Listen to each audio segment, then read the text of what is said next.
Let me mute my other PC. Okay, we are live. Remember to check timestamps if you're viewing this not on, well, not live at least. We're trying something new today. I am trying AV1 encoding because I'm using a new graphics card. Hopefully it doesn't look too bad, although no promises. Because my stream has always been known to be scuffed, but either way, enjoy. We are running on 2500 kbps bitrate because that's the best my internet can handle. First, before we do anything, I need to, let me see, alright, battery is at 100%, so I'm just going to straight up put my phone on the bottom. I'm going to use my alt account's Primo Gems to pull for is it Arlecchino? Arlecchino, right? Let's see, because I don't think I'm going to get anything, so I'm just going to waste them, because I don't think I want any characters in the next, like, few patches. What was it? It was Siegeween, Chlorond, and Sathos. So why not? I'm just going to spend it.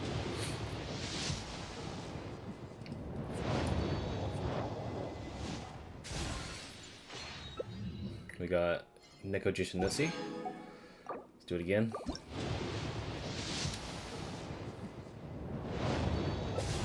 We got Femboy. And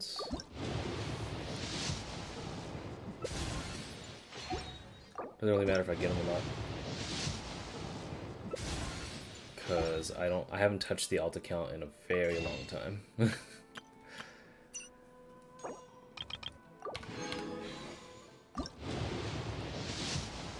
So this is just a test before I swap over to my main account, since this is obviously a story quest stream. Let me make sure that my mic is on. Alright, cool.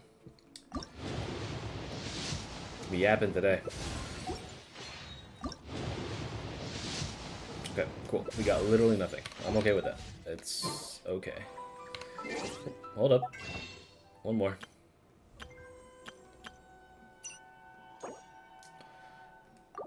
I forgot I had C6 Amber on my alt account as well. Okay. Alright, cool. Oh shit. Necojishinusi. Alright. Alright, main account, let's go.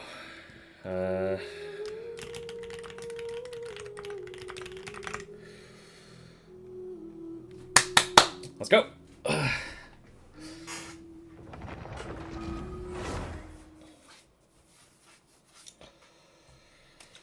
Let us begin. Okay.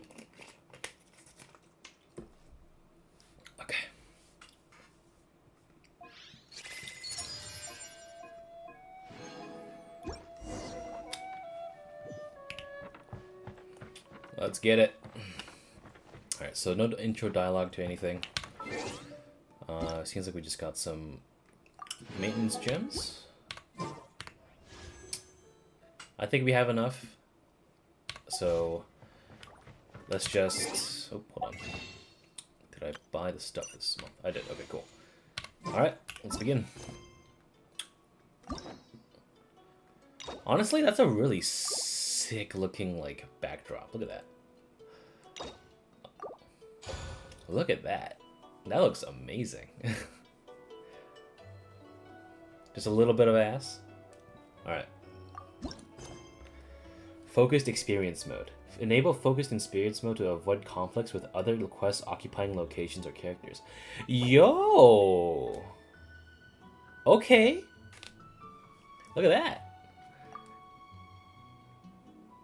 Okay. Huh. It's been a while since we visited Poisson. Maybe we should head over and have a look around. Okay. Full immersion. Alright, I appreciate it. Alright. Since we're going back to Fontaine, Then let's grab a few characters while we're at it.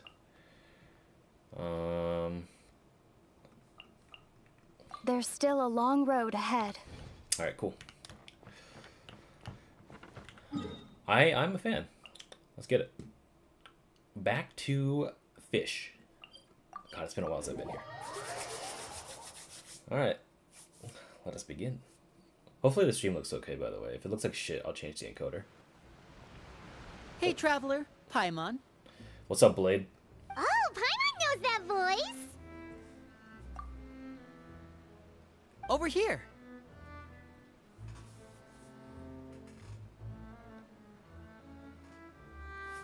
Linny?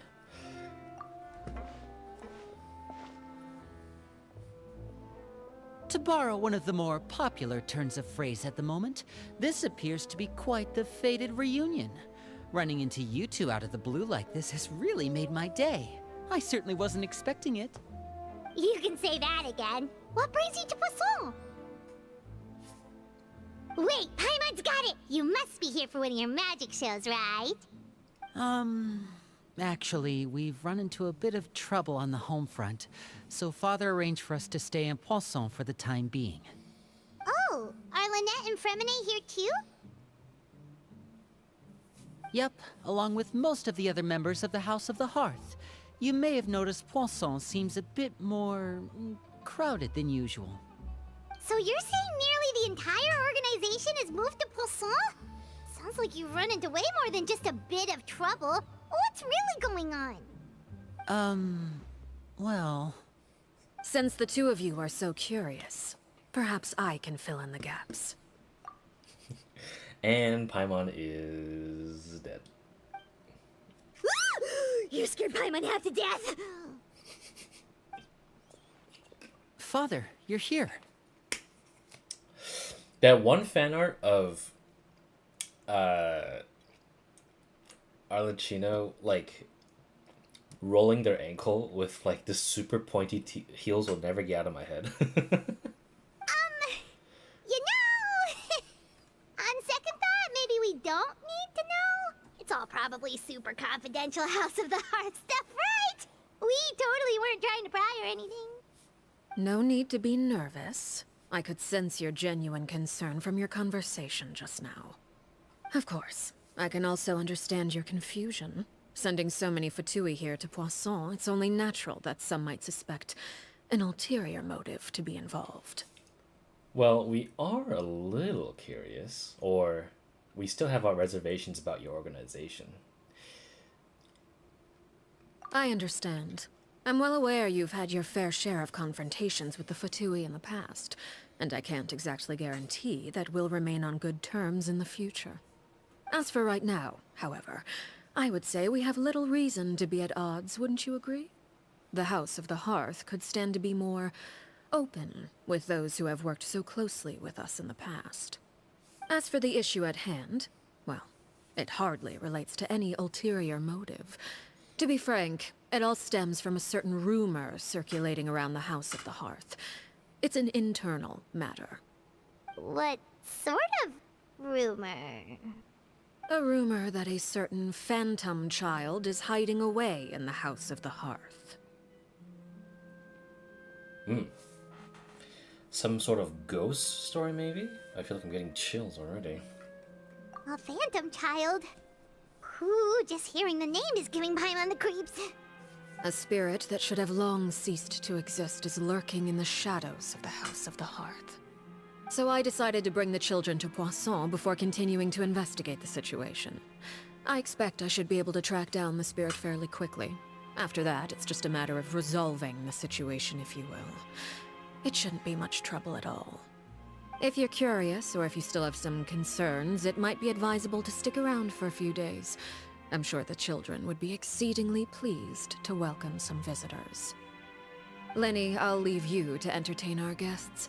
I have some matters to attend to. Of course, Father.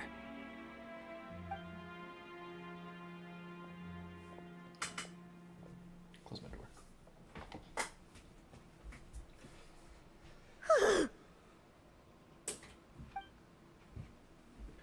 I couldn't help but feel intimidated during that conversation with the Knave. Now that she's gone... Hey. Now that she's gone, it feels like I can finally breathe again. She also suggested that we stick around for a few days, but... why? It has long been a dream of mine to invite you to our home and introduce you to my other siblings.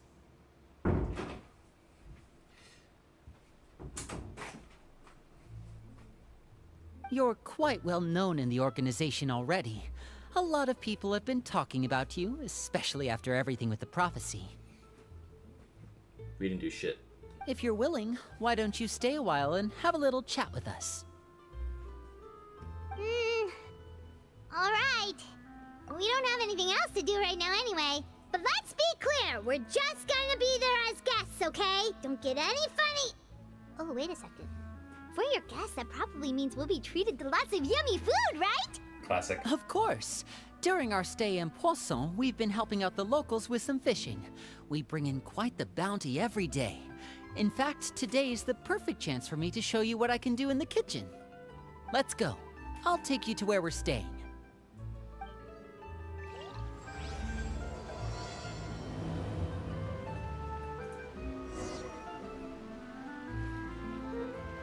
The child who doesn't exist. Be a house guest. Okay.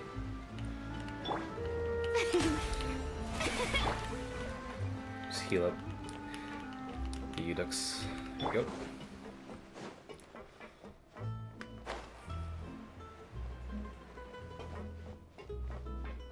God, this is my first time entering Genshin in this spot with an IPS monitor. It looks so much better.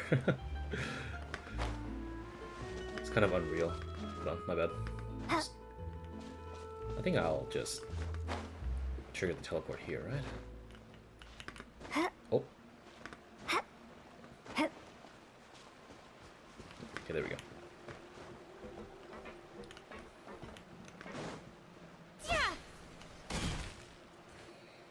We rented this house from one of the locals to use as a temporary base. I'll come back later and tidy up a bit.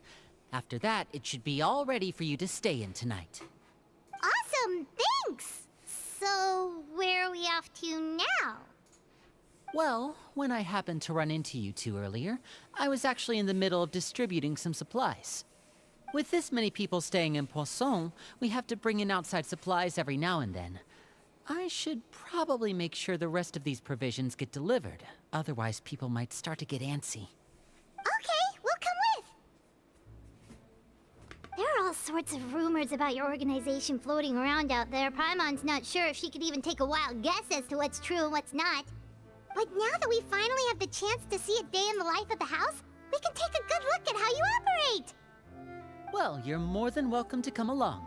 Just follow me. Alright. Doing some chores with Lenny. See what we got.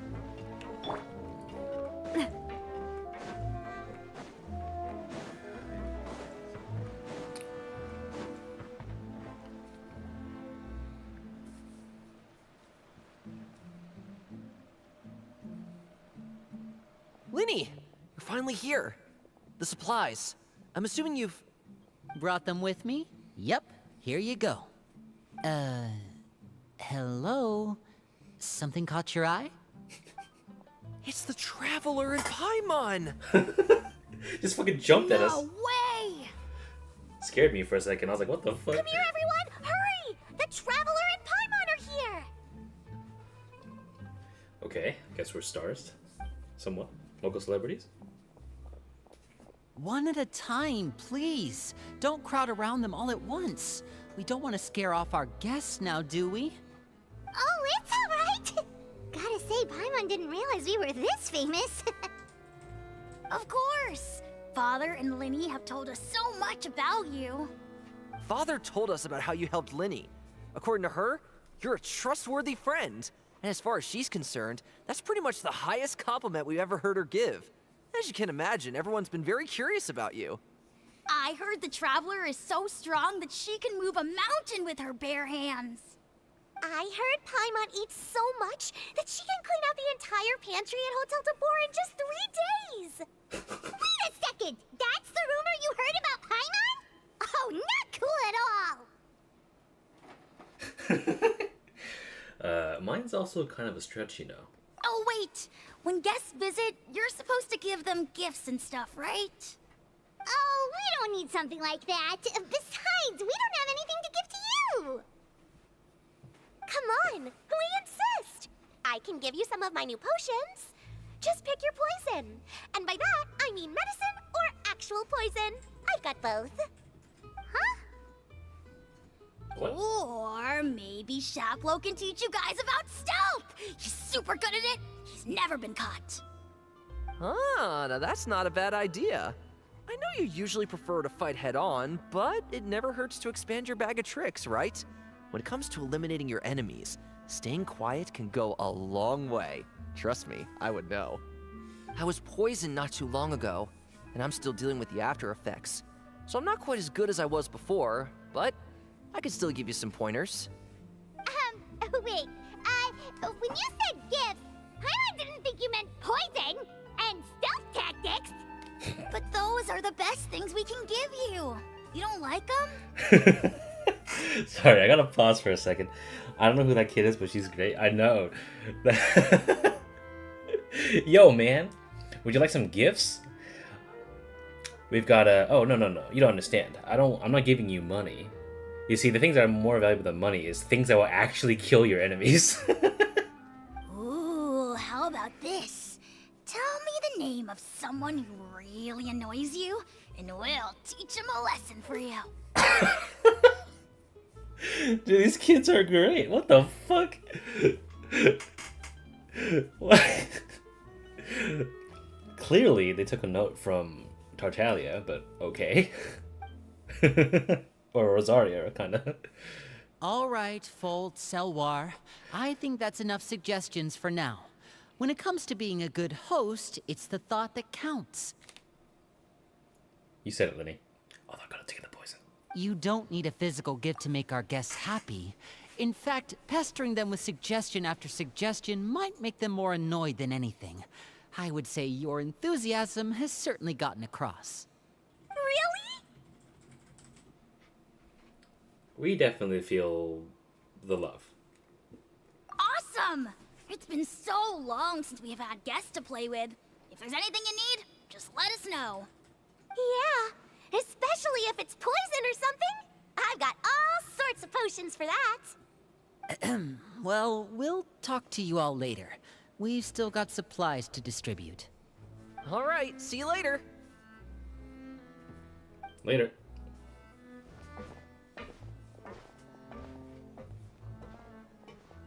Bye!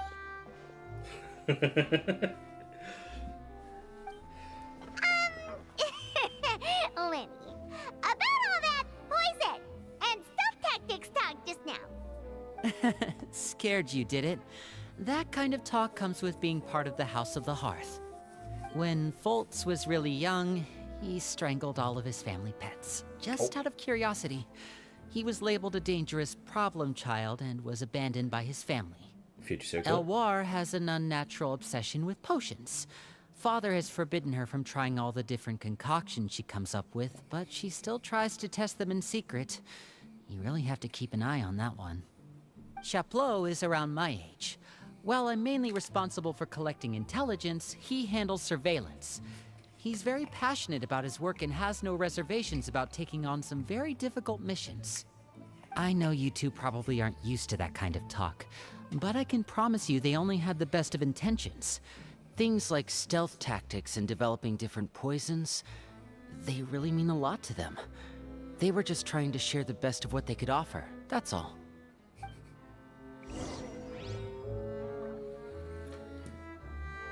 Continue distributing supplies. Alright. Off we go. I just fly over. Oh yeah, I can. I wonder how Navia feels about people just doing that underneath her. Filial, supplies are here. Thanks. And who are these two? Outsiders? Ah, allow me to introduce you. This is the Traveler and Paimon. Oh, you're the famous duo I've been hearing so much about. It's nice to meet you. I heard you've traveled to all sorts of places.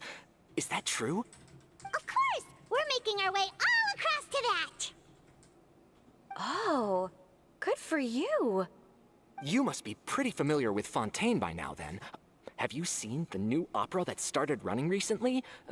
I think it's called... The 4,000 Thieves? Oh, this is the first we've heard of it. It seems like it's going to be fantastic.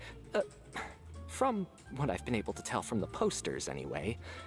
You should definitely check it out if you have the time. Oh, and there's the Blind Maiden, too. That one is supposed to have audience interaction. Seems pretty interesting.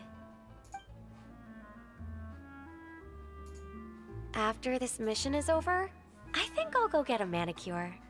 Oh, maybe I should dye my hair. Wonder how much it'll cost. Is it just Paimon, or do these two seem much easier to get along with than the others? Looks like the House of the Hearth has some normal members after all. I heard that. Oh! Oops. I'm guessing you're referring to Foltz and the others?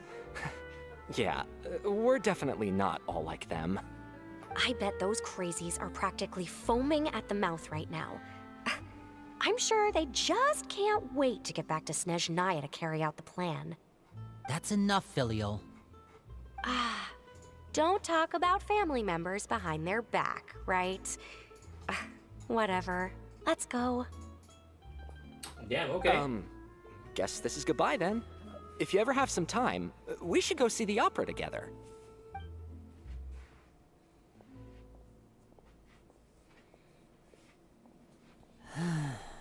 Yeah, me too, Lily. Me too. Well, that's it for the supplies. We should probably head back as well.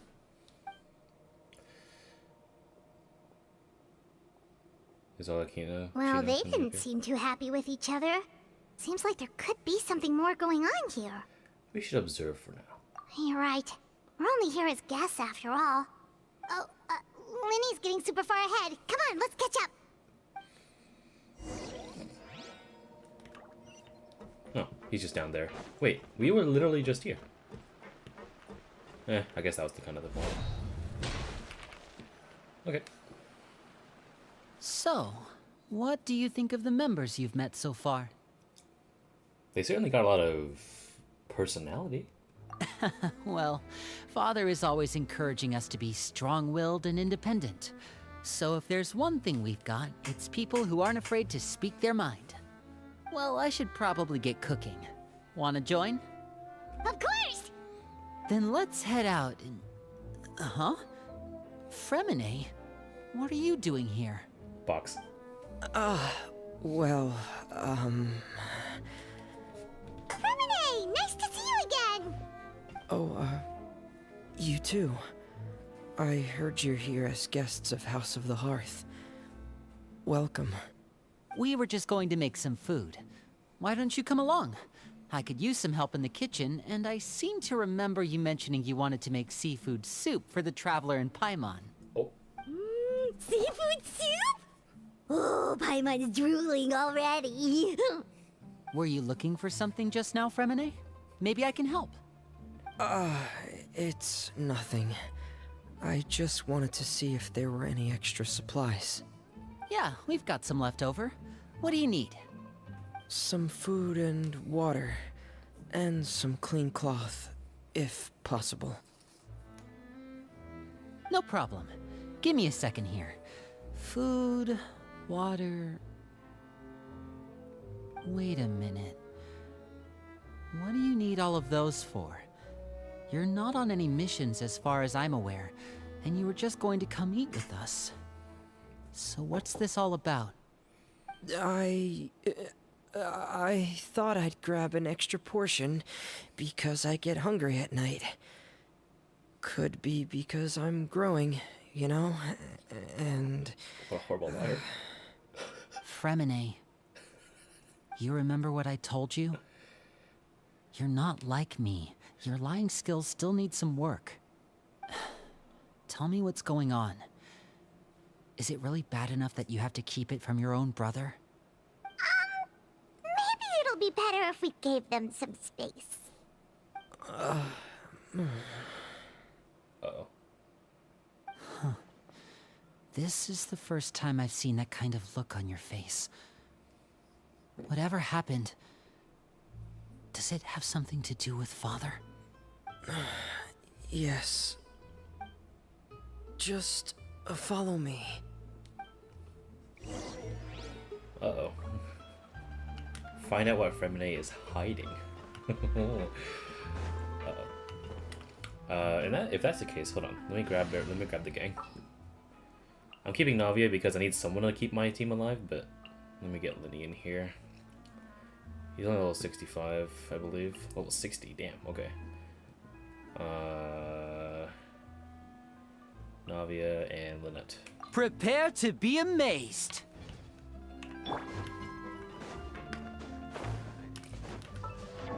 Okay, I kind of blew up a little bit.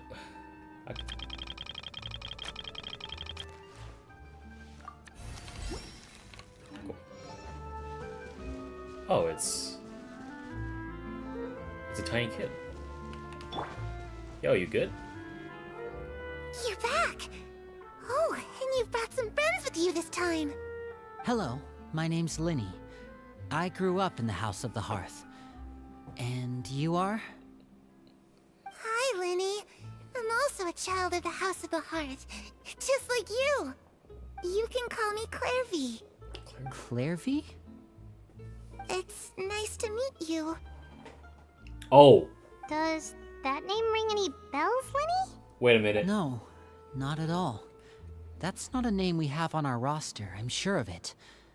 What I'm not sure of, though, is how she managed to sneak in. Oh, shit. Wait a minute. Clairvy. Whew, okay.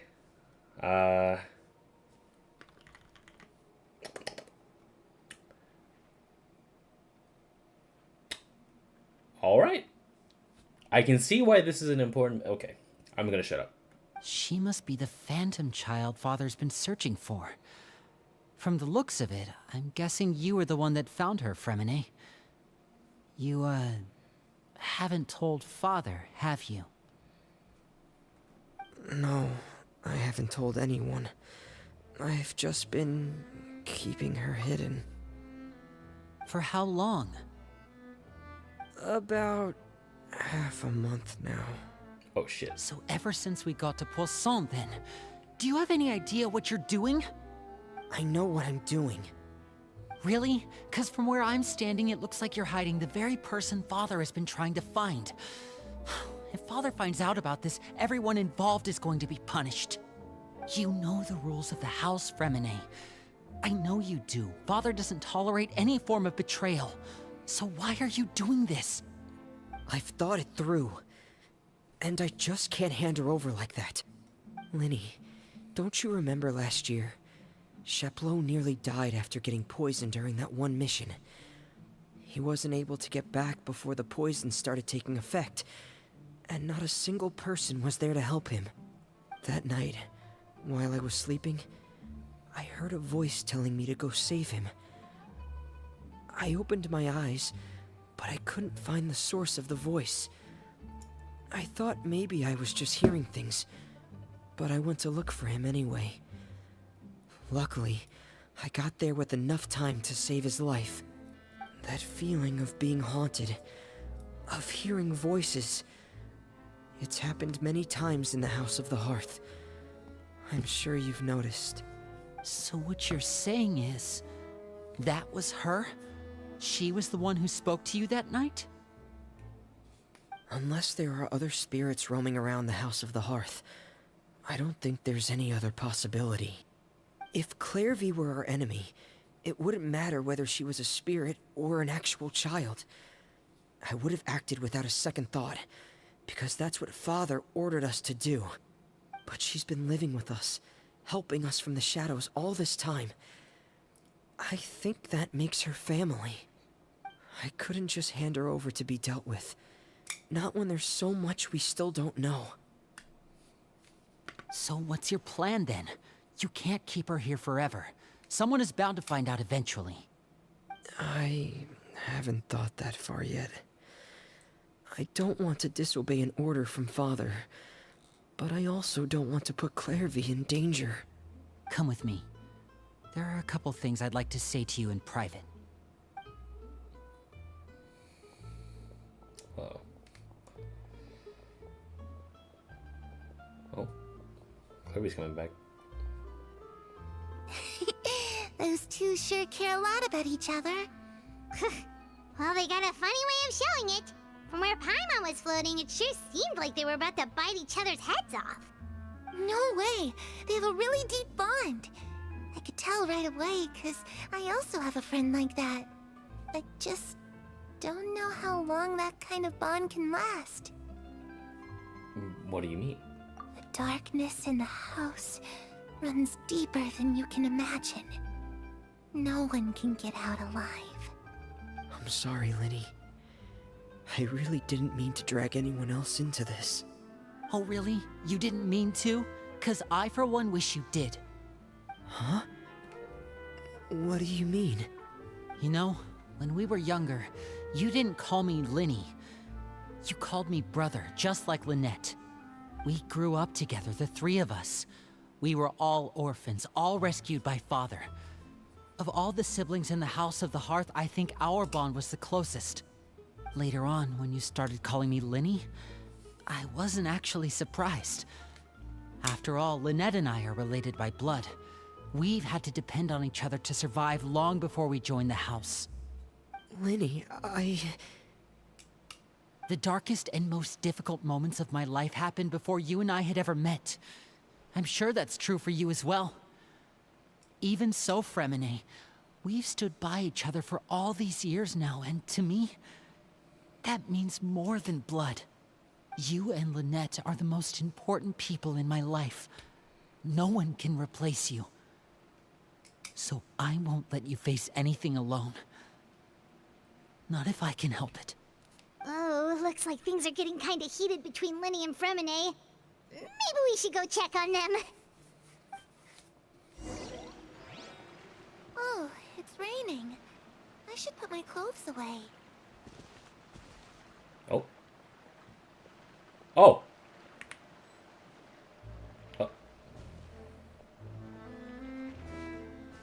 Perry?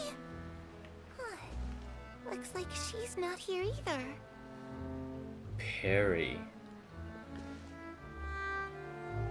Arlecchino's old nickname. It's time to eat.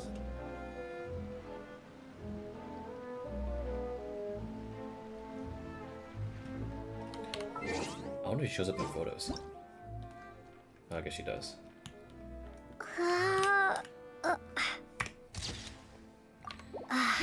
Will she continue to move, or is this it? Because this is interesting. I don't think I've recalled an NPC that walks around stationary and like kind of has actual voice lines. At least nothing of recent note. Oh, I guess she's eating. All right.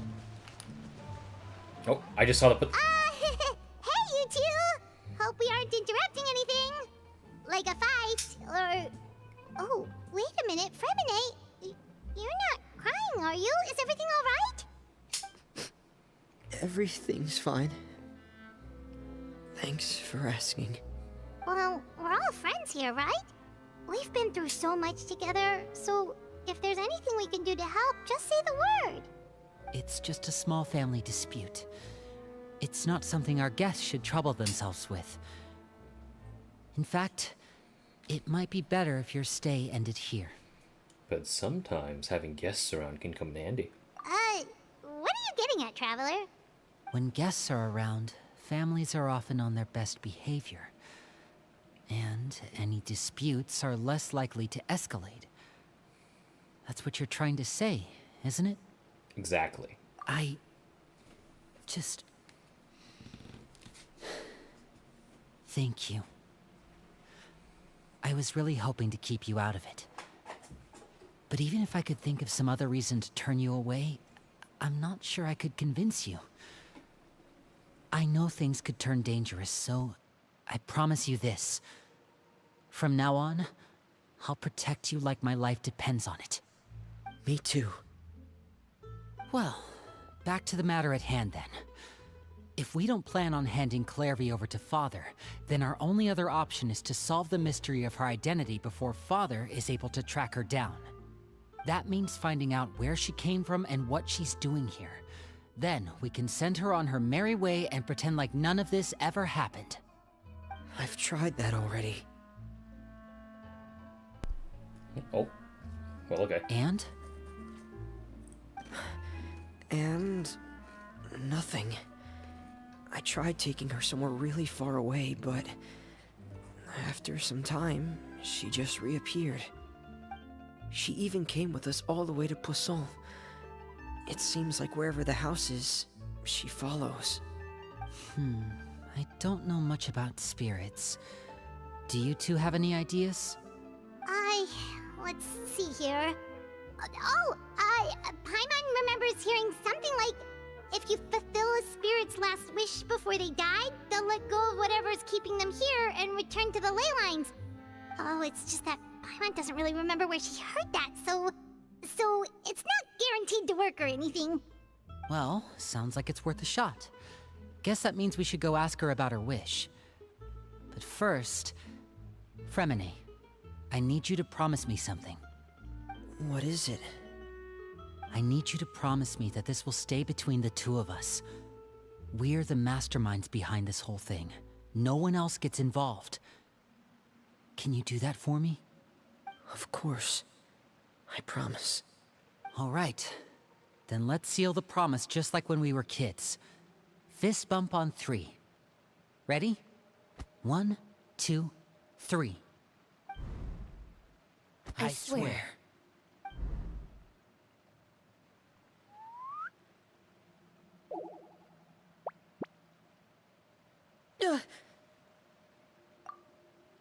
Yo! It's fucking Lynette! That was so sick, the animations. Oh my god. Let's get it. Whoa! I'm too big to do that.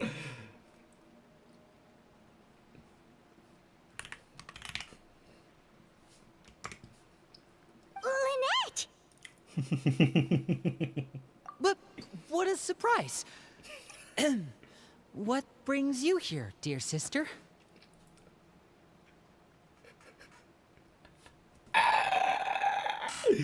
She's not happy. And, when exactly did you get here? Oh my god, Lenny's dying, dude.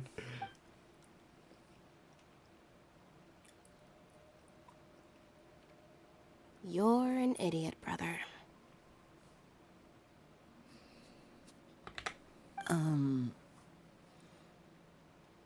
And you too, Freminet.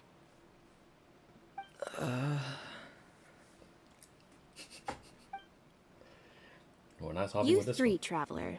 And you 4, Paimon. Yeah, I know. I'm kind of retarded. Wait, what did we do? I've seen Clairy around the House of the Hearth before. I hadn't seen her in Poisson, so I figured she must not have come with us. But it turns out, you were just hiding her. I heard you talking about your plan. Rather than steering clear of the situation, I'd rather fully join in. Okay. Welcome to the party, pal. If you don't agree, I'll have no choice but to report everything back to Father. Simple as that. You're not giving us much wiggle room here, Lynette. Well, I guess we're all in this together then. After we talk to Clairy, we'll figure out our next move. There's no time to lose. Let's go.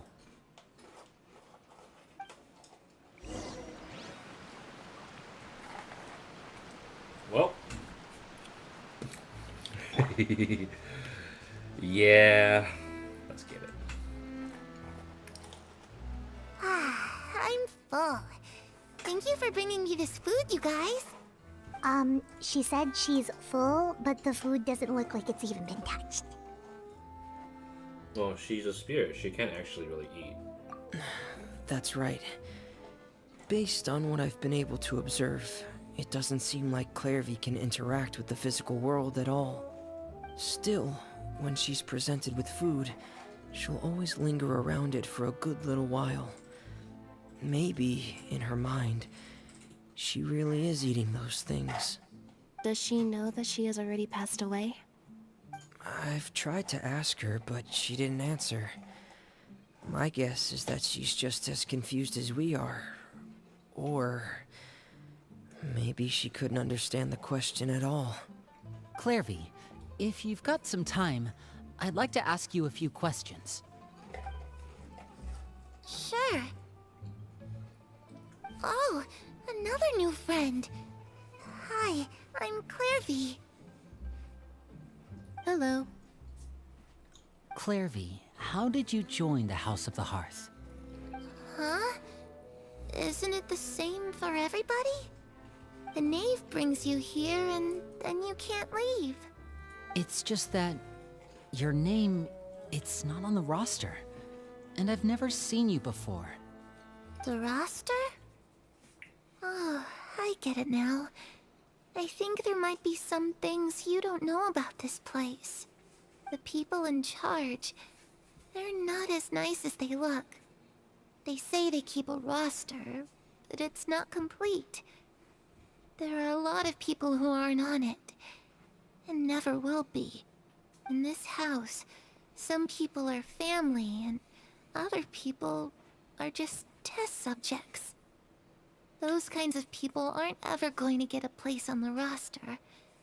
Unless it's the roster of people who've been executed. Wait, does that mean the Nave... Shh. Is there anyone that can vouch for you? The Knave herself. Perry. She's my best friend. She's the only one I trust in this place. Have either of you heard of that name before? No. But that's because... Me neither. Clairvy, Perry. Neither of those names are on the roster. But it seems like she's telling the truth. Either that, or this kid's already got a bag of tricks bigger than mine. Maybe we should try a different approach. Clairvy, do you have a wish? A wish? It can be anything you want. Just imagine. It's your birthday, you're blowing out the candles, and your wish is...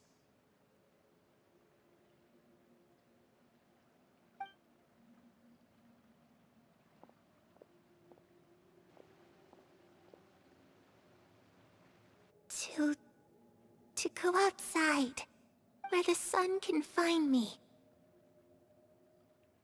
That's... it? Well, that sounds easy enough. The darkness in the house runs deeper than you can imagine. No one can get out alive.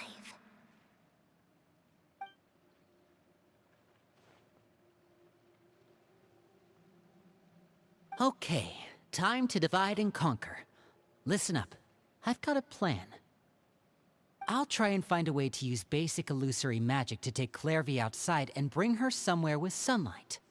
Lynette, try and find the list of executions that Clairvy was talking about, and see if her name is on it.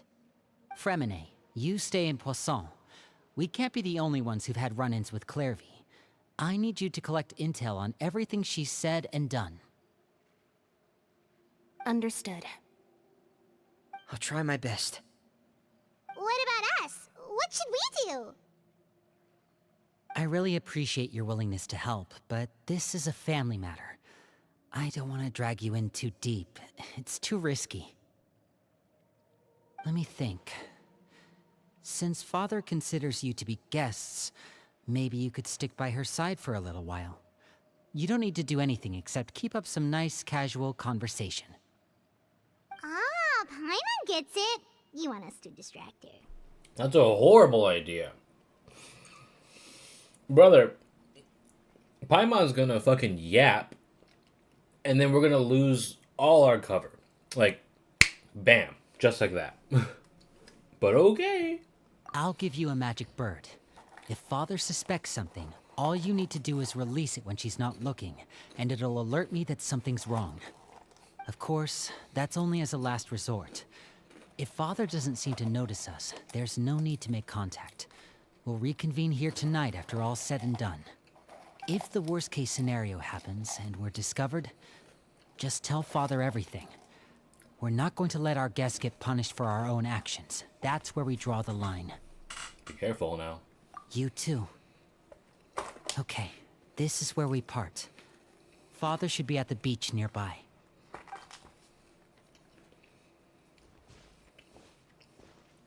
I really hope this goes well. No, it has to go well. That's the only way this can get resolved.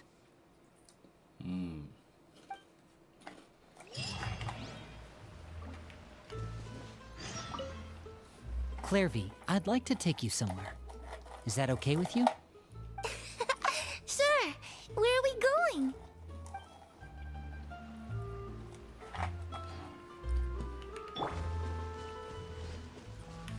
Let me see if I can find Lynette and Freminet before I head outside.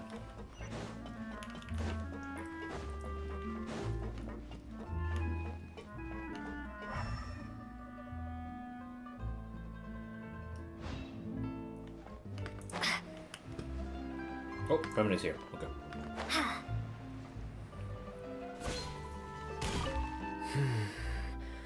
Where should I start looking?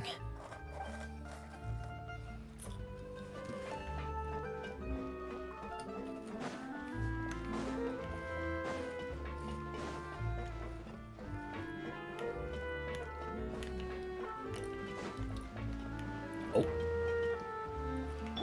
I don't have any, like, teleportation. I've been spoiled by using Chiori for, like, the last month. 1 second. Drop! Go.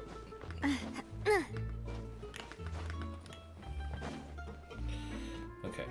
I don't know, maybe Lynette's not even here. Because she was instructed to go back and look for the records, right? But let me just scour the Poisson before we actually leave.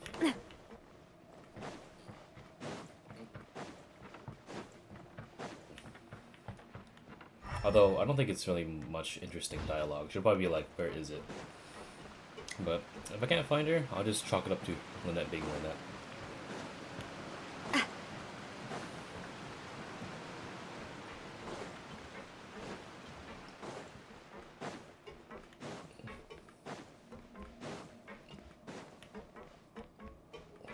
Maybe she's up here?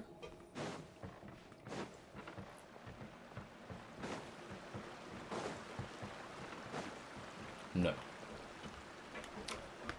Okay. Well.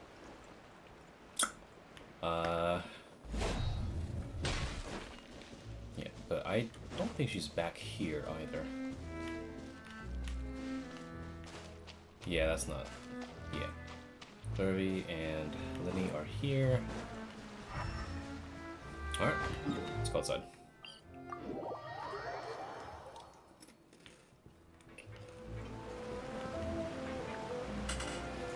Moving on more. Nope, I don't see her. Unless if Lynette was stopped outside. By the Nave.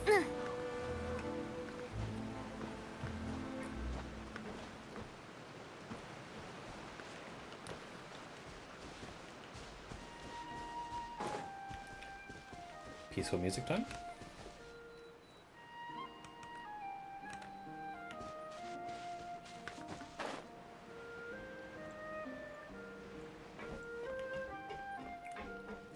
Yeah, I don't see shit. Alright, let's go.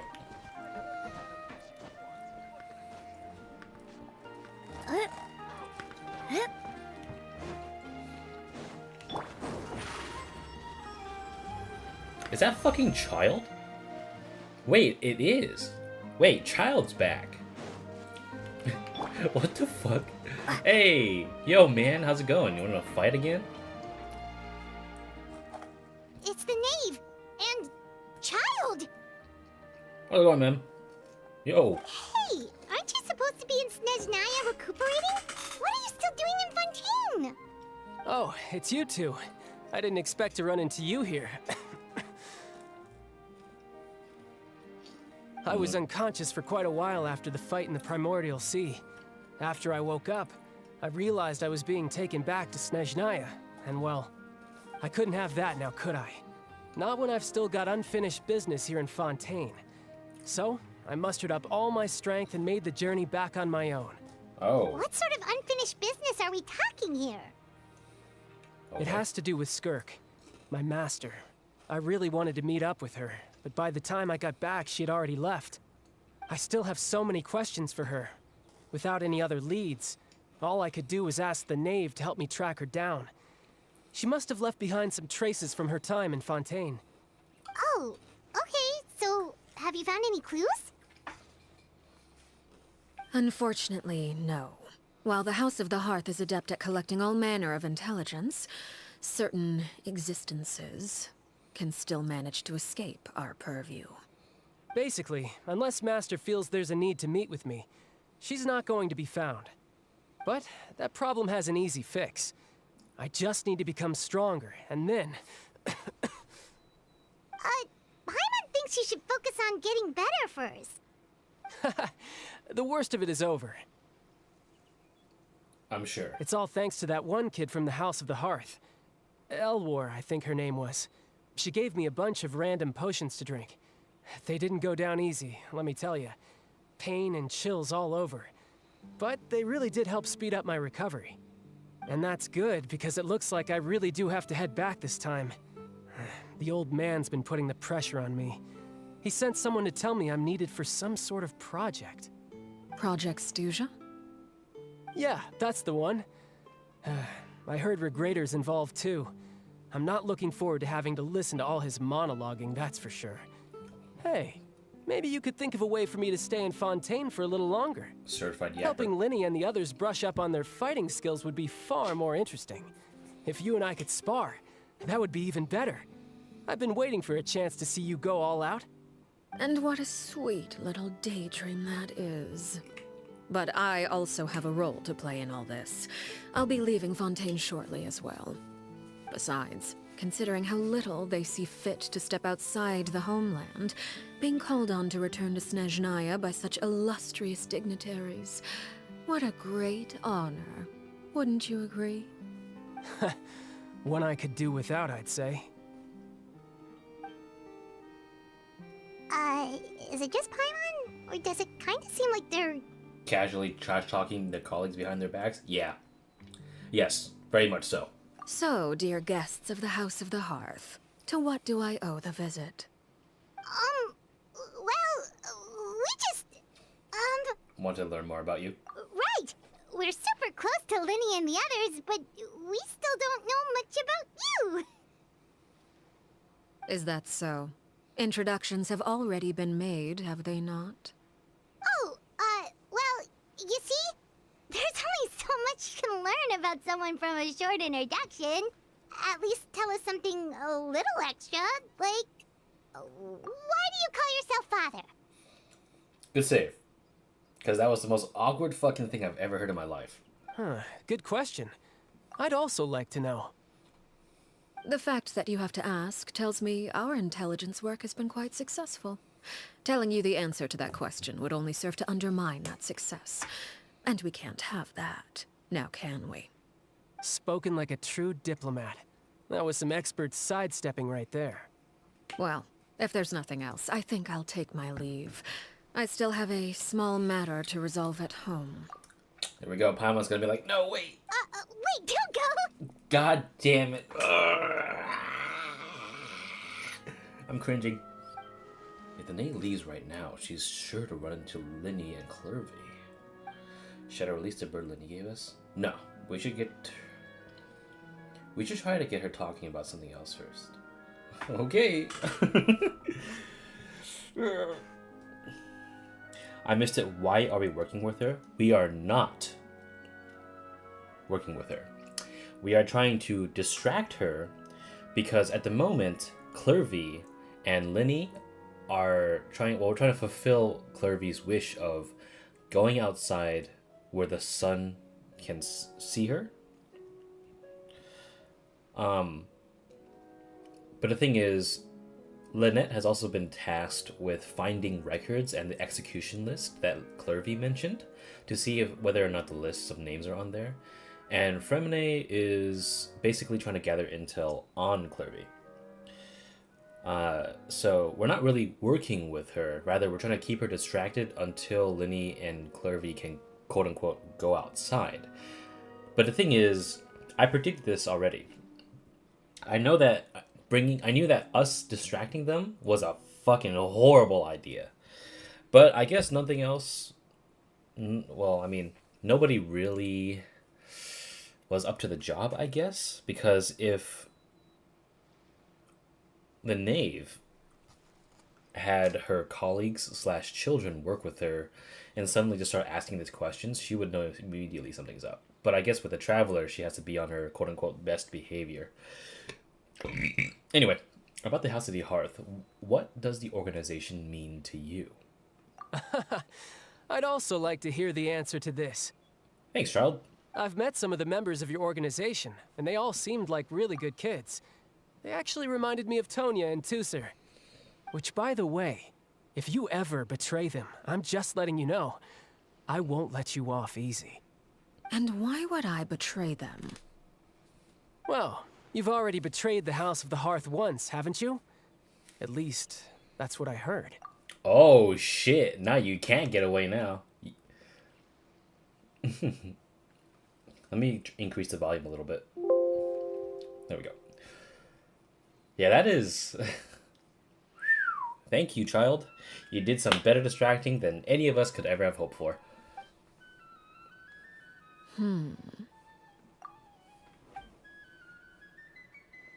Okay, I admit.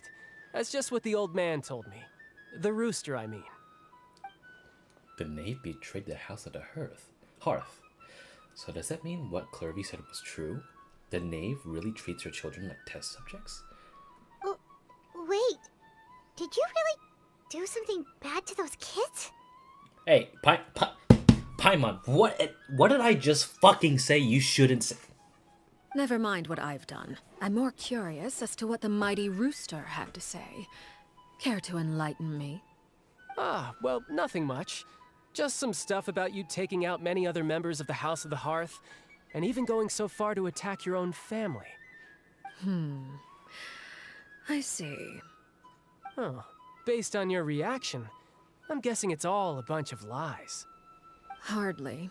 I don't appreciate his particular turns of phrase, but I suppose he didn't say anything untrue. Although, it would be more accurate to say that there is a certain level of prejudice involved, but I don't intend to clear that up just yet. Prejudice has a funny way of concealing the real truth behind certain things, an attribute that I find to be quite advantageous. Call yourself a Fontanian, for example, and people will assume all sorts of things, when the real truth is that this is simply the land where I was raised.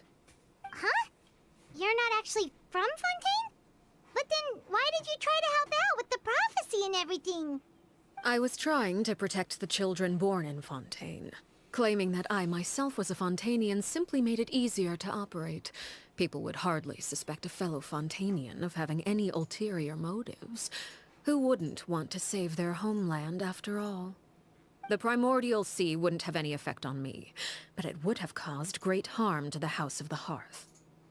Well, you wanted extra information, didn't you?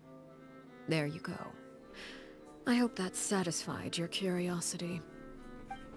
So much for learning anything about her betrayal. She probably only revealed that other secret in order to change the subject. It seems like she's trying to avoid talking about her past. So, you stayed in Fontaine for the kids. I guess I was wrong to believe you'd betray them. Apologies. Looks like I was holding on to some prejudices myself. Good. Like I said, I like it when others have misconceptions of me. Actually, while I was recuperating at the House of the Hearth, there was something else that really caught my attention. Oh god, he's gonna bring up Clairy, isn't he? I heard that members always resolve disputes and arguments with a friendly spar, and the loser has to back down. Seems pretty cool if you ask me. Would also give them plenty of opportunities to hone their skills. Never mind. Well, that's only a recent development. In the past, such spars weren't nearly so friendly. The losing party would lose everything, including their life. They were that high stakes? Whew, at least that's not a thing anymore. Well, the current atmosphere's not half bad. I'm a bit jealous, actually. You've got so many family members around you, and you even get to live with them. Having a lot of family around means dealing with a considerable amount of bickering and scheming. Once Tonya and Tusser enter their rebellious phase, I'm sure you'll understand. Just imagine. Tusser becomes obsessed with plucking out strands from the rooster's mustache, or Tonya decides to dye her hair 42 different colors. He is shook. Okay. I get the picture. Dude, Child's the best wingman. Is that the type of conversation that will you leave you falling asleep, but you find yourself grateful? Well, would you look at the time? I should probably get going. It's fucking raining. Traveler, Paimon, I'm not sure where our paths will cross next, but the next time we run into each other, we should definitely try and find some time to spar. Again, maybe this is a conversation we can have when you look less like you're gonna kill over. All right. Well, thanks for everything, Arlecchino. It's Arlecchino. How the fuck did I fuck that up? I'm so sorry. I've been saying Arlecchino the entire time. No thanks necessary. You also played a part in obtaining the Gnosis. I would say we can call ourselves even. Good timing on the lightning strike there. I like the sound of that. Well, I'm off. See you all some other time. Later. We should probably get going too. Do you want to head back with us? Oh? You want me to leave so soon? Another perfectly timed thunder strike. Or lightning strike. Oh, well, you see, Wait, so it's actually Arlecchino? You know what's funny? Tartaglia can't even say his goddamn name right. It's Tartaglia, not Tartaglia. But I don't know, man. Just fuck it. I'm not gonna. I'm rather enjoying the evening breeze. If you don't mind, I think I'll stick around for a bit. I have some things to think about. Apologies for not attending to you like a proper host. Please forgive this slight. I do hope you'll have a pleasant stay. What an. we managed to keep her distracted until nightfall. Good thing Childe was there to keep the conversation going. You don't think she suspected anything, do you? Oh, I wonder if Liddy ran into any issues. Let's hurry back and see how everything went. Oh? You decided to stay a little longer? Let's take in the ocean view together, then. This is the ocean to you? How about a little tin pole? Okay, never mind.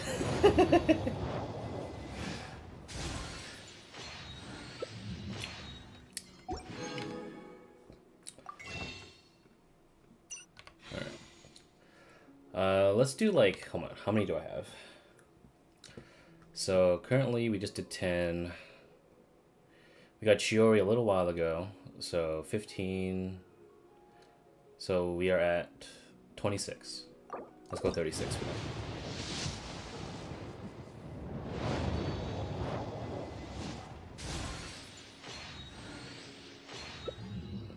Of course we get Rust as Childe leaves.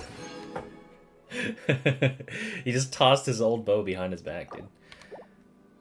Alright. One more.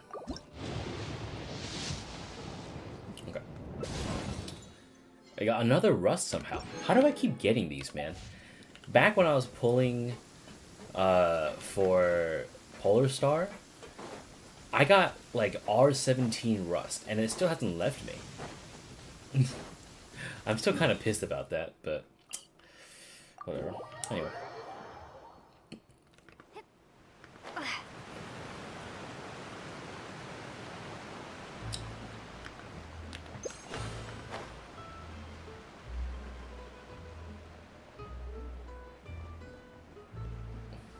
Boom, boom, boom, boom, boom. Oh, they lost track of her. It's Jover. Clairy's gone. Lenny, how did everything go? Well, long story short, we ran into a small issue. Clairy can't go into the sunlight. What do you mean? Everything was fine at first. She followed me up to the surface just like I told her.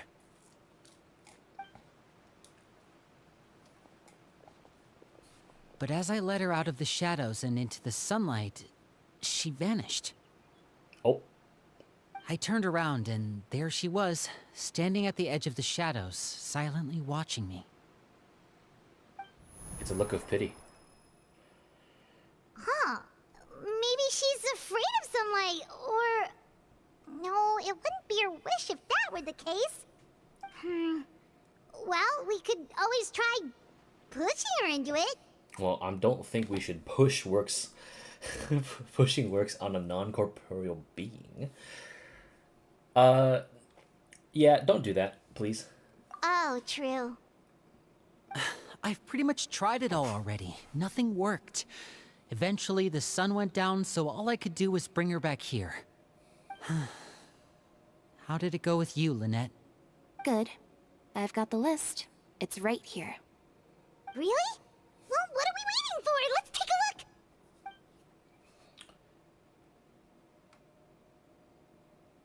Oh, that's a lot of pages. Oh, it's gonna take forever to get through it all. We can each take a section. Here. Time to read. La Pouillade, l'endroit, Chambel, horaire.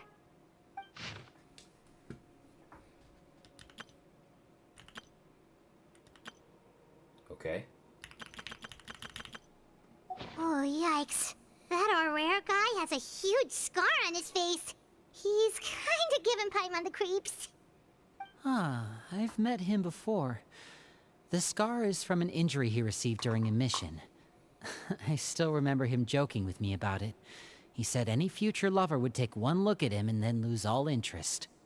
Did he say anything else? He died. Well, I asked if there was someone he was interested in. He said no, and that's where our conversation ended. It was only later that I learned he really did have someone he liked. He risked everything to escape so he could be with her, but it didn't work.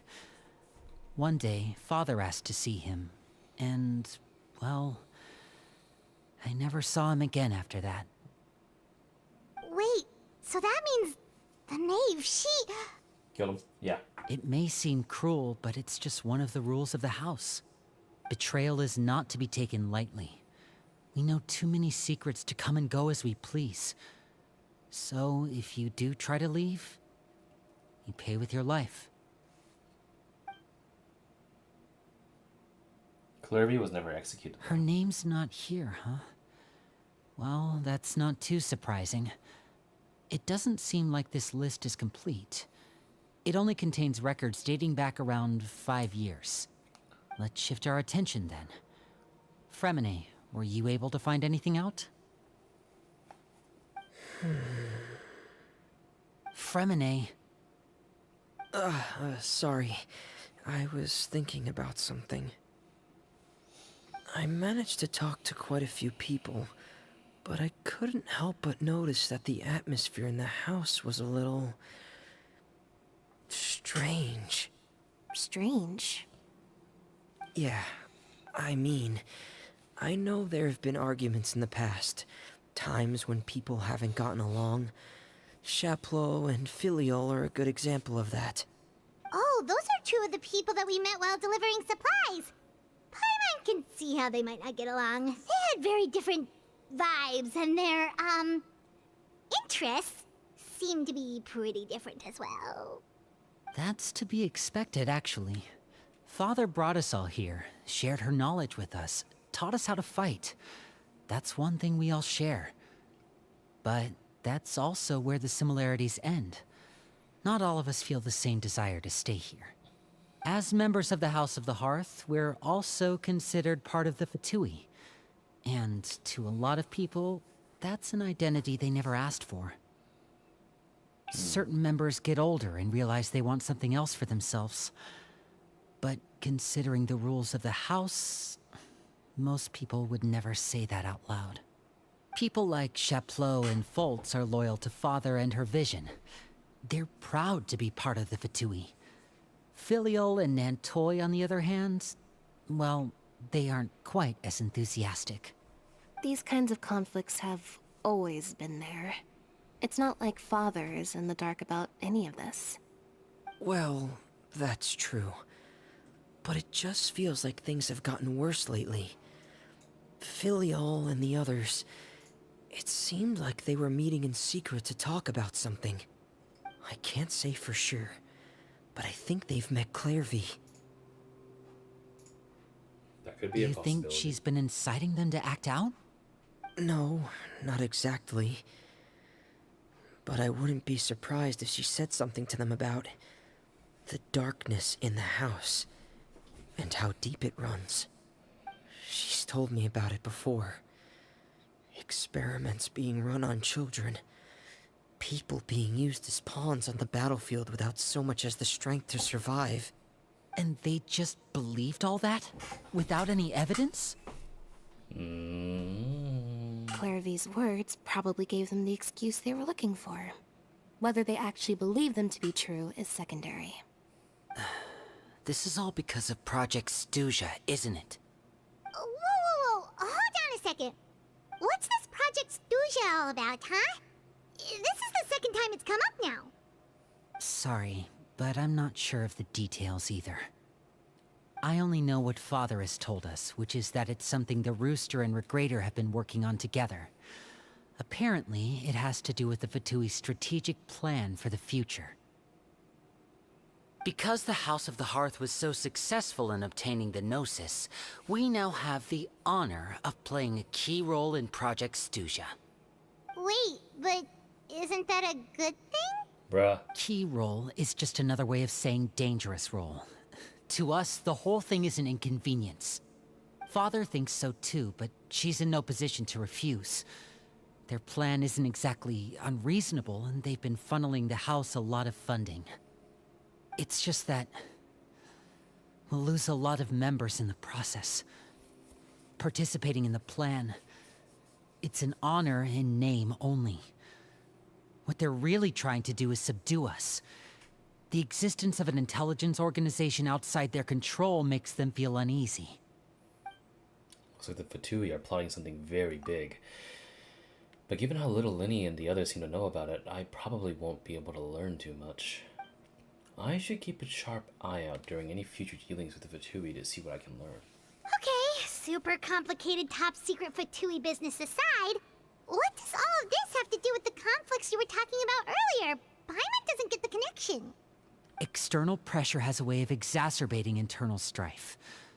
You can't overlook the power of fear either. People are afraid of dying, and that fear is often the impetus for a lot of stupid decisions. I thought resolving the Clairvy situation would make everything go back to normal, but it looks like things are more complicated than I thought. If we leave Filial and the others to their own devices, sooner or later, Father will be forced to take action. We can only focus on one situation at a time, brother. You're right. Even if we confront Filial and the others, it won't do any good. It might even make matters worse. We should focus on Clairvy for now. Well, it's getting late. We should head back and get some rest. We'll try again first thing tomorrow. Lynette, you stick with me this time. Freminet, keep a close eye on Filial and the others. Make sure they don't do anything they'll regret. Good work today, everyone. Have a good night, and I'll see you tomorrow. Rest at the temporary recommendations. Okay, I'm going to do something right now, and I'm going to increase the bitrate of the stream, because the stream admittedly looks a little bit grainy. I'm not sure if it's because of the ADB1 encoding or not, but I want to see if I can increase the bitrate to 3000. Fingers crossed.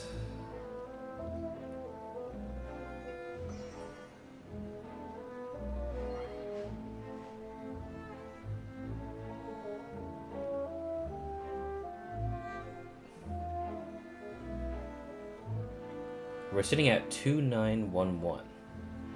So I don't believe we can actually stream at 3000. That's a shame. But the bars seem okay. Hold on, let me check the stream on my other computer.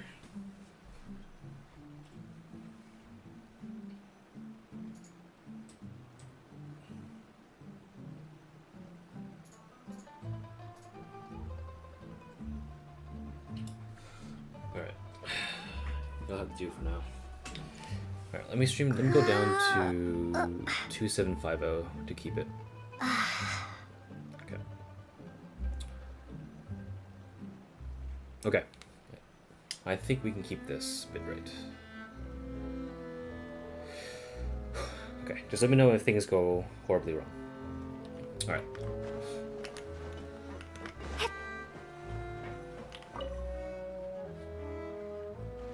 Your mind races also. I'm always looking forward to an early night, but she can't sleep at all. You just try to rest, but you just can't fall asleep. Hey, you don't think the Nave will be too angry with Lenny and everyone if she finds out about all this, do you? She's even scary when she smiles. If she were to actually get angry... You have to protect Paimon if that happens, okay, Traveler? I mean, I'm also afraid of her, you know? Oh, well, in that case, we should just plan on running away. We'll grab Lenny and the others and we can make a break for it as fast as we can.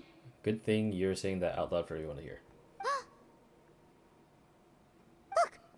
Look over there! Clairy? Quick! Let's catch up with her before anyone sees!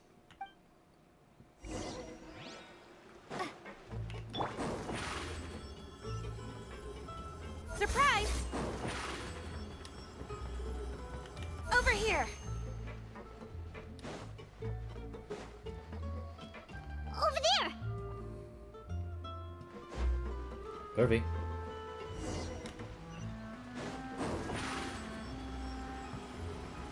Surprise! Bro, holy fuck. What if my dad walked in on Paimon making that noise?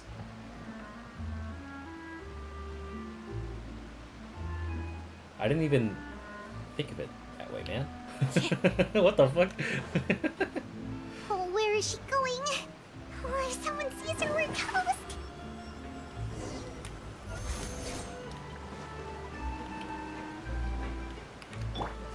Starball!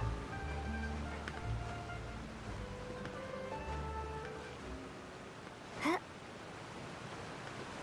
Oh, look! She stopped! The music is appropriate for this.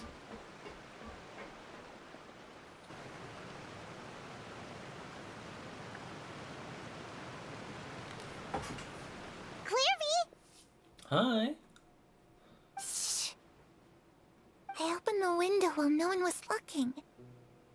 Look how pretty the outside is. Window. If only I could have more than this. You probably think I'm being silly, huh?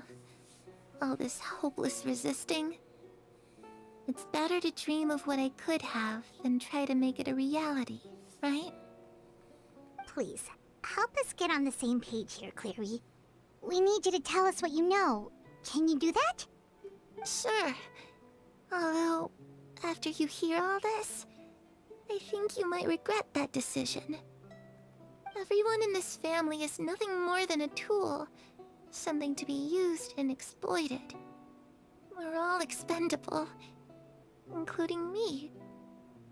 As long as you're useful, you get to stick around. Lose your value, and you're handed over to the doctor, experimented on, and given a fate worse than death. I've seen it happen again and again, and I've had enough. You're saying the Knave did all that? It's just, that doesn't seem like something she would do. She's scary and all, but it seems like even she has lines she wouldn't cross. I knew you wouldn't believe me. Everyone thinks she's a good person. They all think of her like a real mother.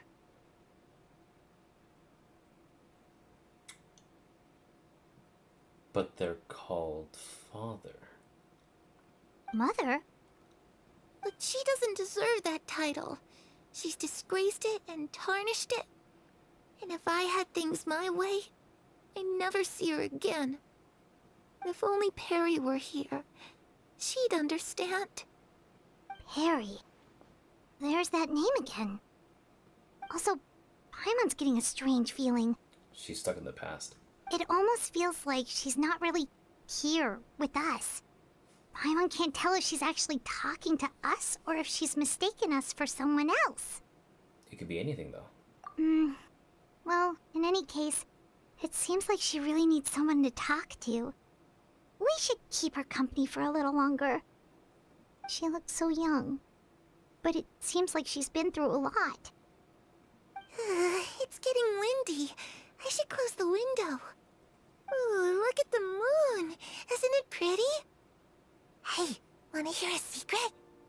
I heard that if you look up at the night sky in Snezhnaya, you can see the aurora. It's supposed to be super pretty. Even prettier than the moon tonight. I'd love to see it. Perry and I promised each other that once we're older, we're gonna go see it together. But I can't find her.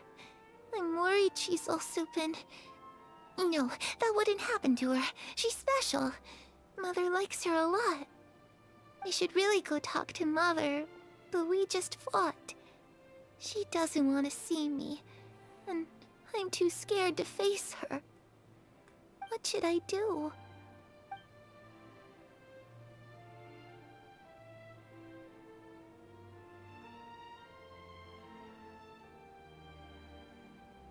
After some time, Clairy seems to come back to herself. Paimon really doesn't understand what's going on with her. She gives a weak smile and leaves on her own. Well, let's head back. We've got an early morning tomorrow. The night passes. Interesting. All right, looks like we're all here. Let's go ahead with the plan. Before we do that, I have a question. Oh? What is it? Have the Knave and the Doctor ever worked together? What makes you ask that? Well, we kinda ran into Clairvy last night, and that's what she told us. We met the Doctor back in Sumeru. He's super dangerous, and he's done all sorts of bad things. It's possible that Father and the Doctor have had certain dealings, but I don't think Father would work with him. We're not really on the same side, so there's not a lot of trust between them. That doesn't exactly set the stage for a successful partnership. I did hear, though, that when Father first became a Harbinger, the Doctor offered to work with the House of the Hearth. Father rejected most of his proposals, except for one. It had to do with some sort of secret experiment. Secret experiment? Could that be what Clairvy was talking about? I don't think so. I don't know any details about the experiment itself, but I do know it's an entirely independent operation. The Doctor only proposed a direction for the research. That was the extent of his involvement. I still don't think that counts as working together. The details of the experiment are confidential, but complete records are kept on all participants. That doesn't seem to be the case with the situation Clairvy referred to. I know you don't agree with some of the Fatui's methods, and I'm not asking you to. But I am asking you to trust us on this. The House of the Hearth has its own principles. There are certain lines we're not willing to cross. Alright, that's good to hear at least. Clairvy seems to think the Knave and the Doctor worked together to do something horrible. If that turned out to be true, Paimon doesn't know how he would even face you guys. It's just that it doesn't seem like Clairy is lying either. The easiest thing to do would be just ask the Knave directly, but Paimon doesn't think she'd tell us. Let's focus on the plan for now. Father didn't come back last night. She's probably still near the shore. We'll be counting on you to distract her. Lynette, you're with me. Freminet, you know what to do. Be on your guard, everyone. All right, let's get to it. These camera angles in the back make me feel like she's just here all along. Where are we going today? Let's try somewhere further away this time. Freminet is probably...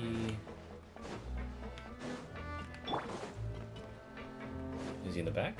Is Clairy here? Oh, she is. Hi.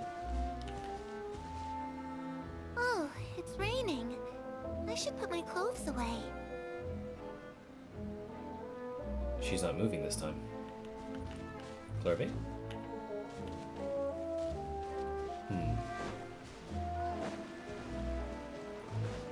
She said the exact same thing. Even if that was just predetermined, it gave me the creeps a little bit. I don't know, man. Remnants, like spirits of the past, for some reason, kind of give me the weirdo mode vibes. Cause whenever I think of like people, like their spirits and such are stuck in one place, and like they're just there, not even realizing they're dead. Like, I don't know what it is about that, but it gives me like a little bit of a ugh. It's like, it's the same sort of feeling of, what's the word? Like, it's both, I guess, a small fear of the supernatural, but also kind of a huge sadness, I guess. Because, like, imagine finding out you died, and everything that you knew just kind of like doesn't exist anymore. And then before you leave, you're just kind of like, oh, well, okay. Anyway, I couldn't find Freminet, so I'm guessing he's just holed up somewhere watching people. Anywho. Up we go.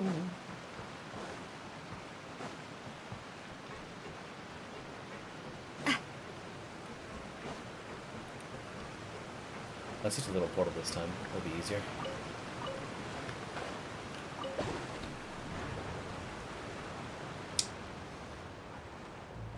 Alrighty.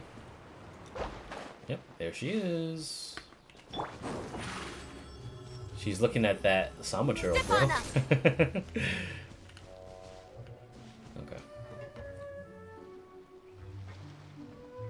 Hello. Ah, it's you two again. I must say, you look a bit pale. Did you have trouble sleeping last night? We did, actually. A little. Perhaps if you had less on your mind, you'd be able to absolve yourself of such troubles. Clever. So what are you planning to do now? Catch up on some sleep? Or should I give you some time to rack your brain for a topic to discuss before I ask any questions? She has questions. She knows. Although I must profess to being curious. Without Childe here, how do you plan on distracting me? Us? Distract you? Good one. But no, we were just here for a chat. I had to take off my headset for that, bro. Oh, let's see what happens. Looks like you could have used some extra time to think. No matter. If you don't have any other plans, why don't you accompany me somewhere? Don't worry. I'll be sure to steer clear of any scheming children. She knows. The ocean breeze is sure nice today. Traveler, why would you say this? But then again... So you know everything then? Children always think they can hide things from the grown-ups. But nothing gets past me. Least of all, a little scheming. I think I'll let them have at it for a little longer. I can be very patient. Well, I'll leave you to think things over. If you're so inclined, meet me outside the Palais Mermonia. Good things come to children who do as they're told. So I do hope you decide to tag along. If only for your friends' sakes. What should we do? She clearly knows about everything we've been doing, and Paimon doesn't think it'd be a stretch to say she was threatening us just now. Well, let's release the pigeon that Lenny gave us. She's gonna snipe that shit out of the air, dude. Oh, good idea. Hopefully he sees it in time. And would you see that? Well, we should probably head to the Palais Mermonia. Paimon doesn't want to find out what happens if we don't show up. Based on what the Knave was saying just now, it sure didn't seem like it'd be anything good. Well, guess all we can do is take it one step at a time. Okay, then we probably shouldn't keep her waiting. It seems like Linny and the others are on thin ice, so let's do our best to not get them in any more trouble. Follow the Knave to the court of Fontaine.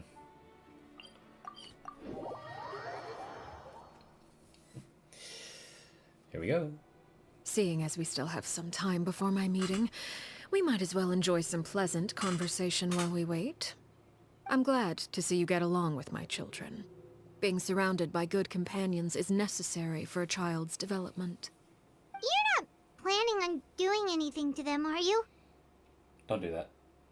I assume you're referring to Lenny, Lynette, and Freminet. Although, there's that situation with Filial and Nentoy as well. It appears quite a few people have been acting out lately. No matter. I'm not one to discriminate. All those who betray the house meet the same fate. There are no exceptions. Does that mean you're going to kill them? Oh, are you here to beg for their lives?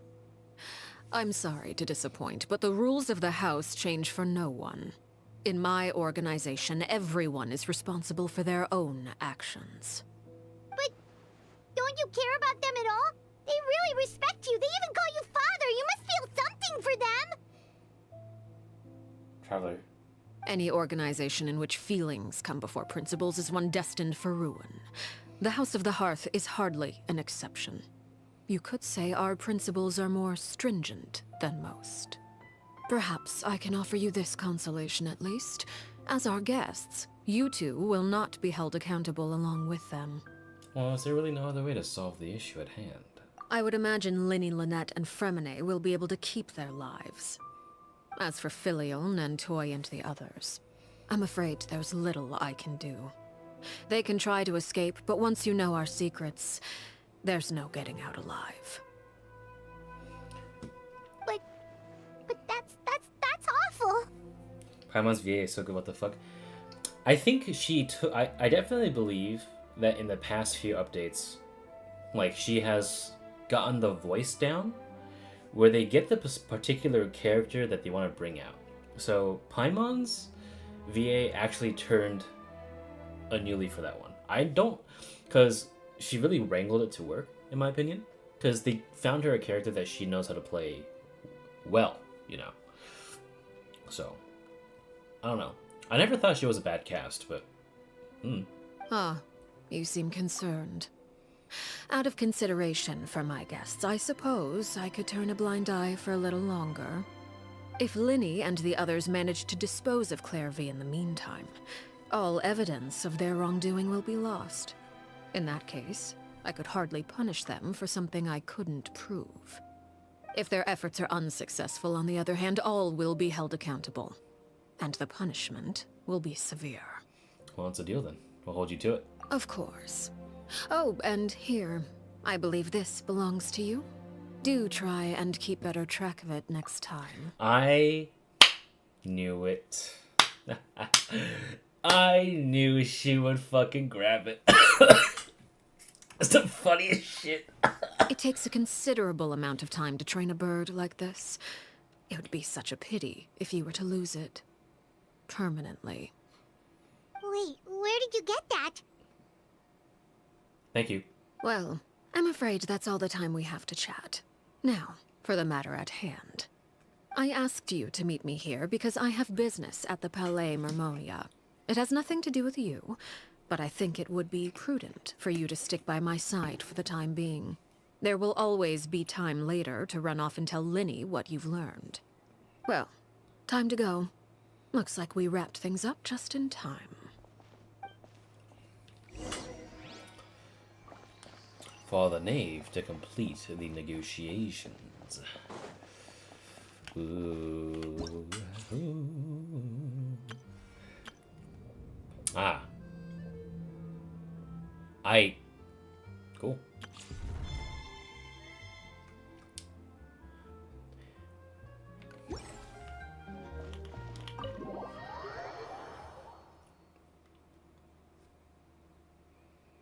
All right. Let us begin. Oh shit, we gotta fight against Neuvillette. Shit. Well, I guess we do have a question, or rather answer to why we are working with her. It's to literally make sure our friends do not die.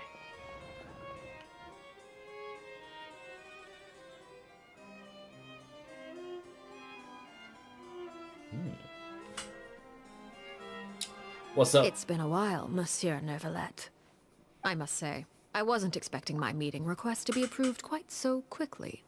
The Palais Mermonia operates with an efficiency worthy of admiration. It is only right that an esteemed diplomat such as yourself should be afforded the proper level of respect. Although, if I may speak plainly, I must confess that I did not anticipate we would have the occasion to meet again after presenting you with the Gnosis. I see you've brought the Traveler and Paimon with you as well. If I may inquire as to the purpose of your visit. I'll be departing Fontaine shortly. There is, however, an outstanding matter that I would like to see resolved before I go. It requires a rather lengthy explanation, I'm afraid. So I took the liberty of explaining everything in this proposal. Please review it at your leisure, Monsieur Neuvillette.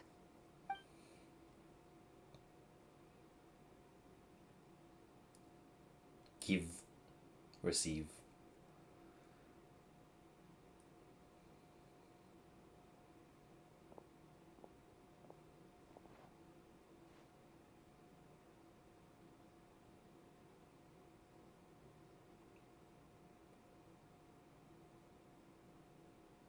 The cross leg, yes. I understand your request. However, at the risk of causing offense, I must admit that I fail to see why you would wish for such a thing. I heard you have a certain fondness for water tasting, Monsieur Neuvillette, so allow me to use water as an analogy. A family is like a large body of water with countless rivers flowing in and out. As someone who watches over this system, I would hope that each river that flows from the source will eventually reach the ocean. Of course, objectively speaking, I know this is impossible. Most of the rivers will dry up along the way, disappearing into the ground and leaving nothing but a barren riverbed behind. Not all rivers are destined to reach the ocean, but I would not see their existence rendered meaningless. I believe the water that flows within them is simply meant for a different destination, like a field in need of irrigation. Or perhaps the glass of a certain water-tasting enthusiast. Did you get any of that, Traveler? Kind of. Your words paint an optimistic picture indeed.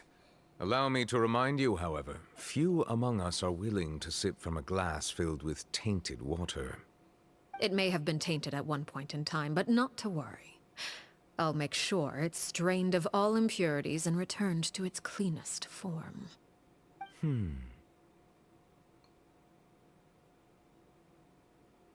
I seem to recall there being a transactional aspect to your proposal. Perhaps you could expound on that?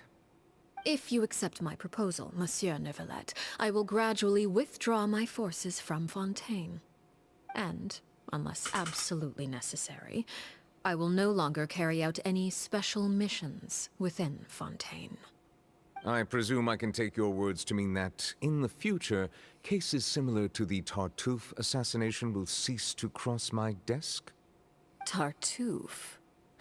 Ah, that thief who embezzled funds from all those charities, you mean? My deepest condolences to his family, but without any evidence, I cannot imagine how the House of the Hearth might have been involved in his passing. Of course, if you accept my proposal, Monsieur Neuvillette, I'm sure certain measures could be taken to reduce the frequency of such troubles. You choose your words carefully indeed. In that case, I am inclined to accept your proposal. My thanks for your generosity, Monsieur Neuvillette. Well, with that settled, we should be going now. I took the liberty of bringing along 2 bottles of spring water from Snezhnaya for you to enjoy. I do hope I get the chance to hear your impressions. Perhaps at our next meeting, yes? Indeed. I trust you would not overlook your commitment in the meantime.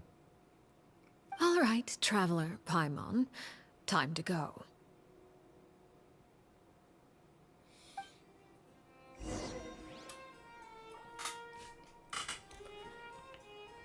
He's still here. Let's see what he's got to say. Hey, yo, Neuvillette. I believe I've told you before that my emotions easily resonate with those of others. Yet in the few meetings I've had with that Harbinger, I haven't been able to sense any aspect of her emotional state. Her mind is like a still body of water. Who knows what darkness lies in its depths, and the lack of ripples on the surface gives nothing away. It's unclear whether this is her natural state of being, or whether it's an incredible strength of will that gives her the ability to master her emotions. Either scenario, however, suggests she is a very dangerous individual. I do not expect an explanation as to why you two are by her side. Whatever your reasoning, I would only advise you to take caution. Foreshadowing is a literary device. Ah, yes. Okay. I'm assuming I have enough time to pull and gather her. Yeah, we got 2.5 hours. We're fine. Okay.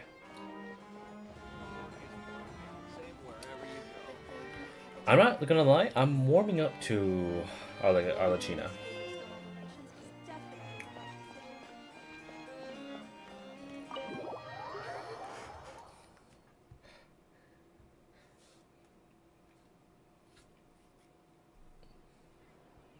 So, what exactly were you talking about back there?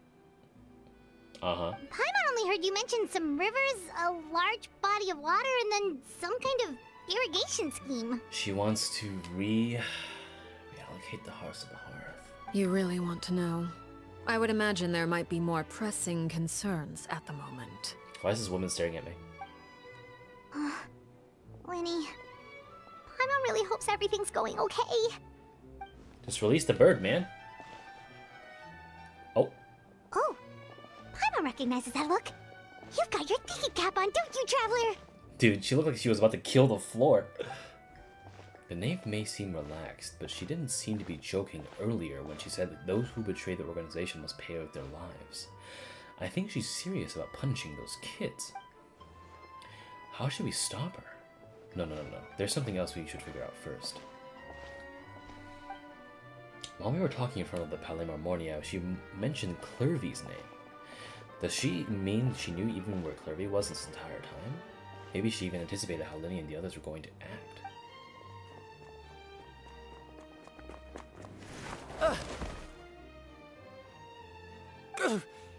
Oh, shoot. Are you alright? Oh, jeez. I'm so sorry. I was so focused on selling these papers, I wasn't looking where I was going. I also wasn't paying attention. It's fine. Well, let me make it up to you at least. Here, take this paper. On the house. Wait a minute. He looks kind of familiar for some reason. Oh, you don't have to give us anything. Please, I want to. It's not like I'm short on supply. All the extras will be useless come tomorrow anyway. It's my fault, really. I was just trying to bring home some extra mora for the family, but I bit off more than I can chew. I haven't had many takers today, so I'm still swimming in papers. Hold on. Let me see. This guy could be the name. Well, actually, no. Unless if he grew his hair out, his name could be Ore. It's a guy with a scar across his face. He was originally executed, quote unquote, from the House of the Hearth. What's going on here? Nothing much. I just ran into your friend here on accident. I should probably get going, actually, so... Oh, he's dead. Oh, he's dead. Oh, God. You should have ran when you had the chance. You're dead. You're so fucking dead. On. You're so fucking... Oh my God, you're dead. Of course, I'm happy to compensate you with Mora. It's just... I don't have any on me at the moment. I'll take 3 papers. Here. Your payment. Oh! Thank you for your patronage. May the Archons bless you with good fortune. If only I had the chance to run into such generous customers every day. I should probably just take on a smaller inventory though, right? I'm getting married soon, so sometimes it's hard to not get ahead of myself. Anyway, I should head out. Goodbye! He's dead. Well, now that my affairs are settled, we should take the boat back to Poisson. We've even acquired some light reading to enjoy along the way. Actually, why don't we stick around for a little longer? Paimon, that's not going to fucking work. You know that? Paimon just realized how hungry she is. She can't head back to Poisson on an empty stomach.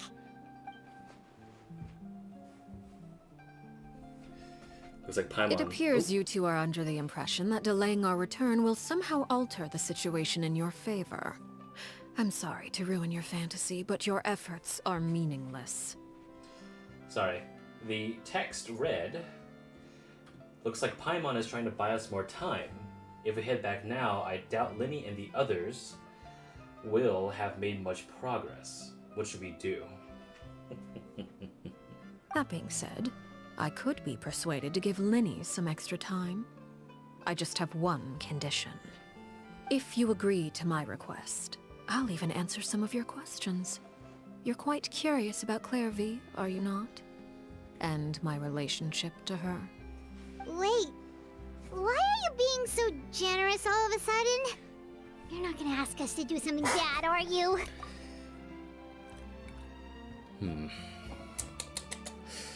You overestimate yourself. You don't have the talent for bad things.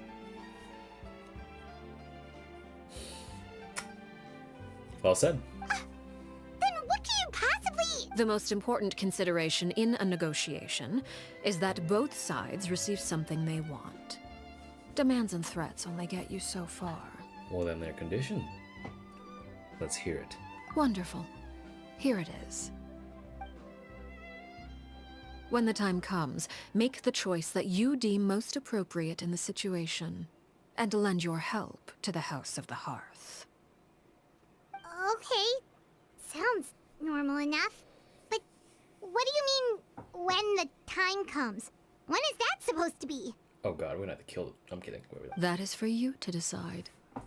We accept your condition. Then we have a deal. Follow me.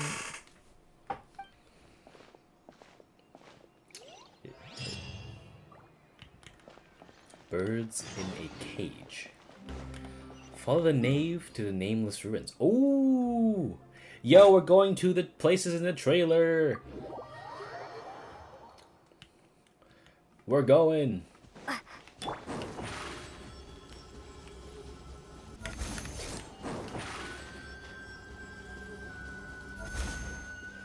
Bro, let's go.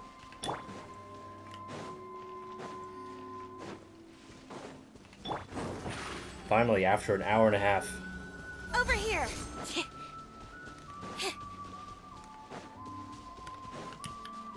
Oh. I'm like teetering on the edge here. The skies have cleared? What a pity.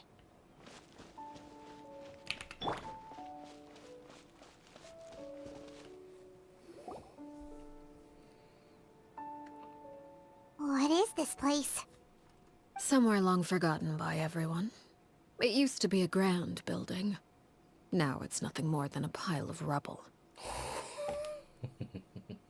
No one comes here anymore, nor does anyone care about what once happened here. Although, this place does have something to do with the story I'm about to tell you. It was before I became a harbinger, and before Linny and the others joined the House of the Hearth. Due to certain events, I first killed Clairy and then her mother. And this is where it all happened. You were the one that killed... Okay. Okay, we should be back. Okay, yeah. The reason why this happens sometimes is because no matter what, my ISP, depending on when it feels like it, just decides to cut the connection, okay? And the reason why I said give me a sec is because I have to stream with a Cloudflare service. Without this Cloudflare service, where I use a different IP, I cannot stream above like 500 bitrate. It will look horrible. The Cloudflare service allows me to stream at like 3000, 2500 bitrate. So, but however, when it cuts out, that means that I have to go through the process of disabling the Cloudflare service and re-enabling it before it completely kills my connection to the game and OBS. So, like every time this happens, I have, that's why my phone's with me at all times, because when I see that my stream starts lagging and that it says like it's live but it's not, and I see like the screen has frozen, I have to like drop everything or else I have to make a second VOD. It's super annoying. But I think I saved it, so we're good. But I'm gonna keep an eye on the chat in case if it cuts out again. Sorry about that. Somewhere long forgotten by everyone. No one comes here anymore, nor does anyone care about what once happened here. Although, this place does have something to do with the story I'm about to tell you. It was before I became a harbinger, and before Linny and the others joined the House of the Hearth. Due to certain events, I first killed Clairy and then her mother. And this is where it all happened. You were the one that killed Clairy? But why? Patience now. Allow me to explain Clairvy's side of the story first. I'll start from the beginning. It's hard being a streamer. Clairvy was 6 years old when she was brought by her mother, Crucibina, to live in the House of the Hearth. From the outside, it seemed like a fairy tale. A thriving family made up of kind adults and friendly children. Crucibina was the Knave at that time, and the House of the Hearth was under her control. She was Clairvy's mother by blood, but she was also the mother to all the children in the house. Clairvy was happy here, for a time. But she quickly realized that being part of this family wasn't a fairy tale at all. It was a kind of purgatory. Purgatory? Exactly. The House of the Hearth takes in war orphans from all over Tevat. But as for how to raise them, that depends entirely on the person in charge. Crucibina came up with a novel idea. She would teach the children to fight, force them to duel each other, and then crown as the king of the house the child who proved themselves most worthy of inheriting her title. It's difficult to estimate the number of children who died or were maimed in the process. There's little I can say about the ones who died. The ones that emerged with permanent injuries, on the other hand, well, they still served a purpose. They would be handed over to the doctor to be experimented on, or sent away on dangerous missions. Nothing more than tools to be used and then discarded. So those were the experiments Clairvy was talking about. But what actually happened to her? You said that Clairvy was Crucibina's daughter, so if Clairvy tried to convince her to stop what she was doing, Crucibina probably would have listened, right? No. Despite being Clairvy's mother, Crucibina cared little for her daughter. She forced Clairvy to join the House of the Hearth only as a means to demonstrate her own impartiality as a mother, to prove that she treated all her children equally. We have more sympathy towards a mass murderer than a child who told us he was part of that group.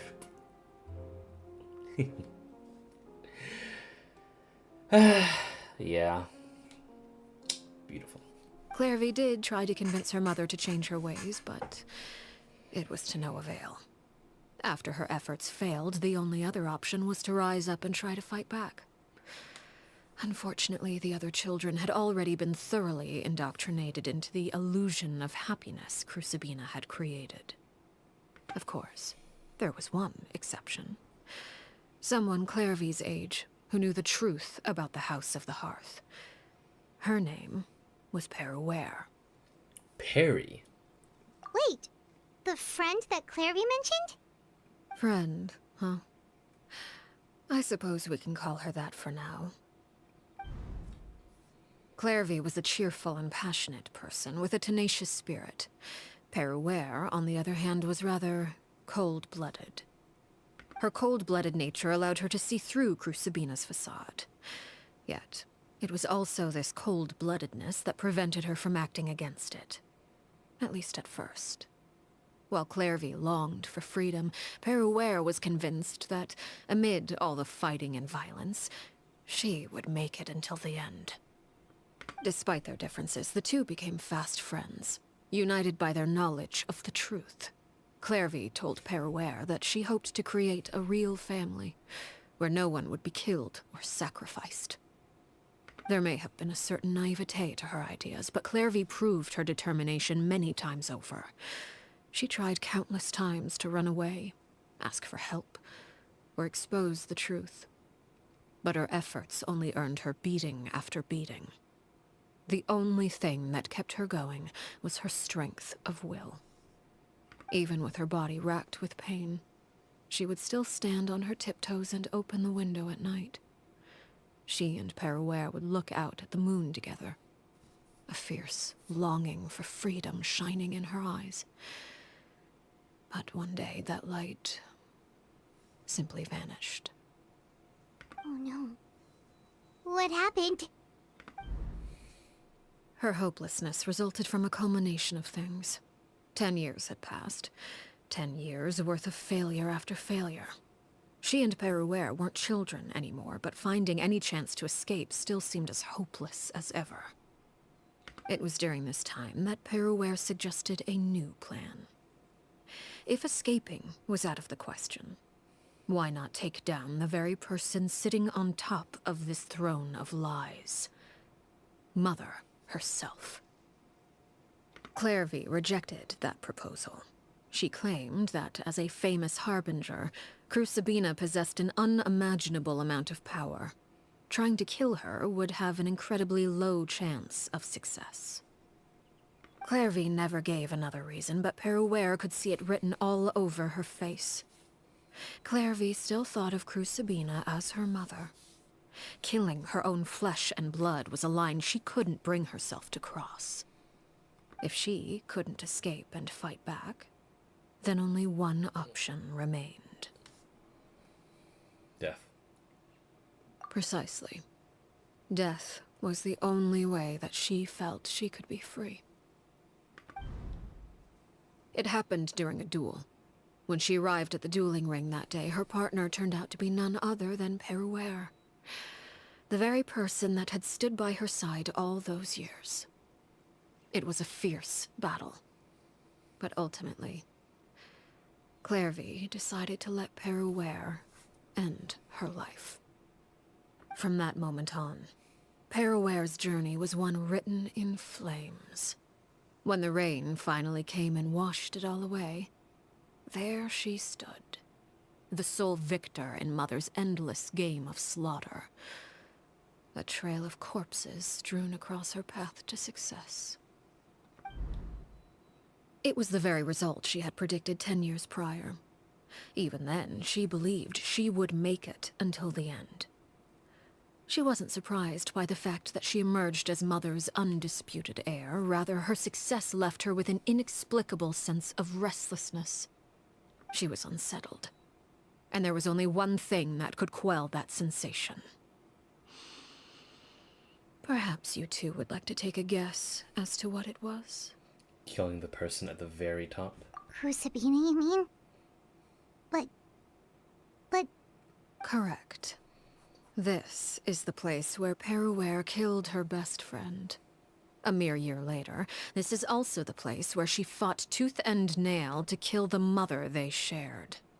The moment she acted, any conception of what was right or wrong ceased to matter. It's one of the principles of the house.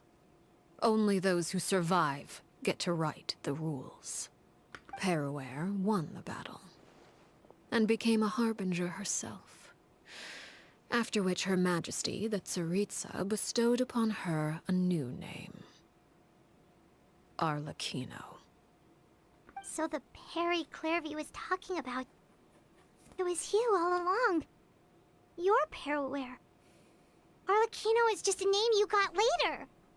Well, this was your story just as much as Clairvy's. I left that name behind long ago.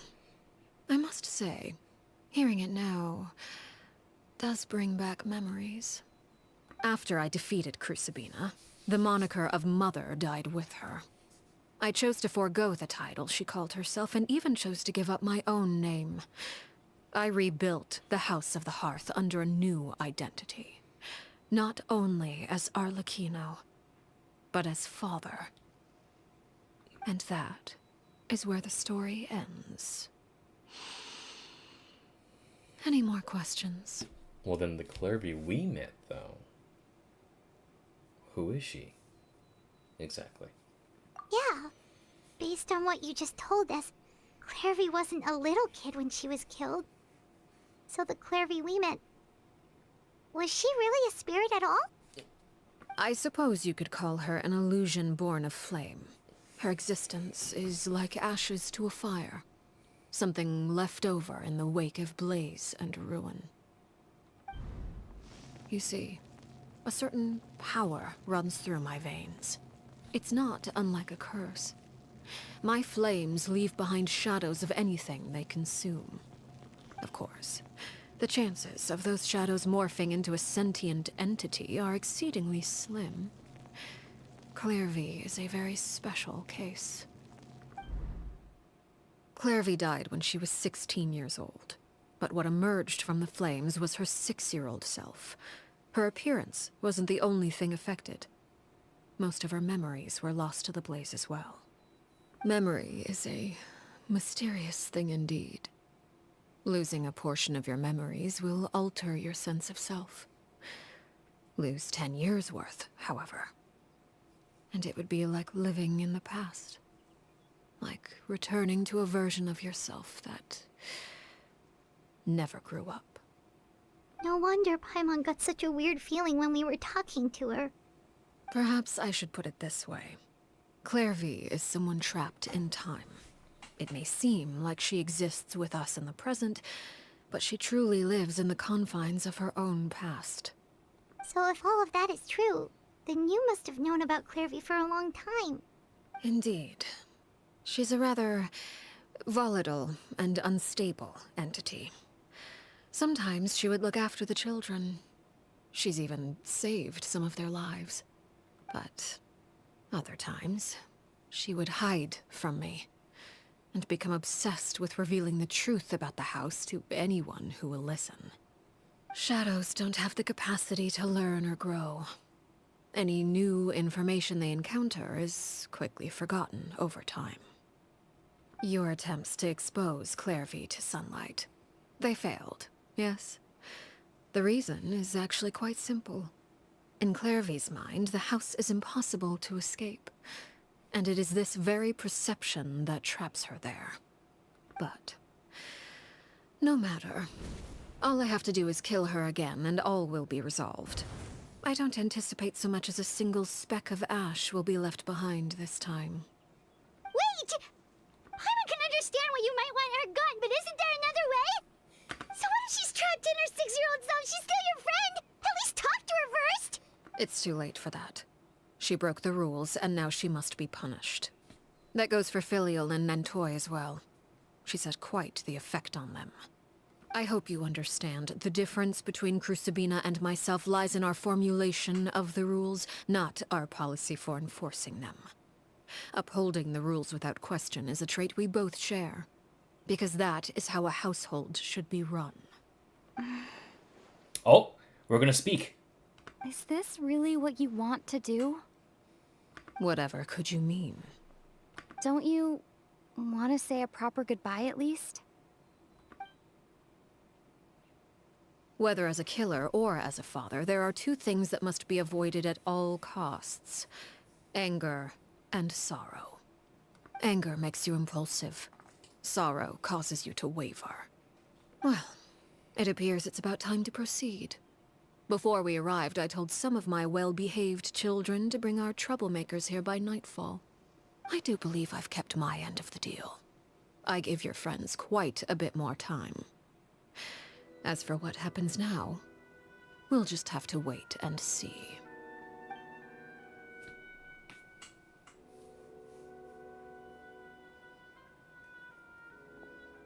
Oh, he's dead. Here they are, Father.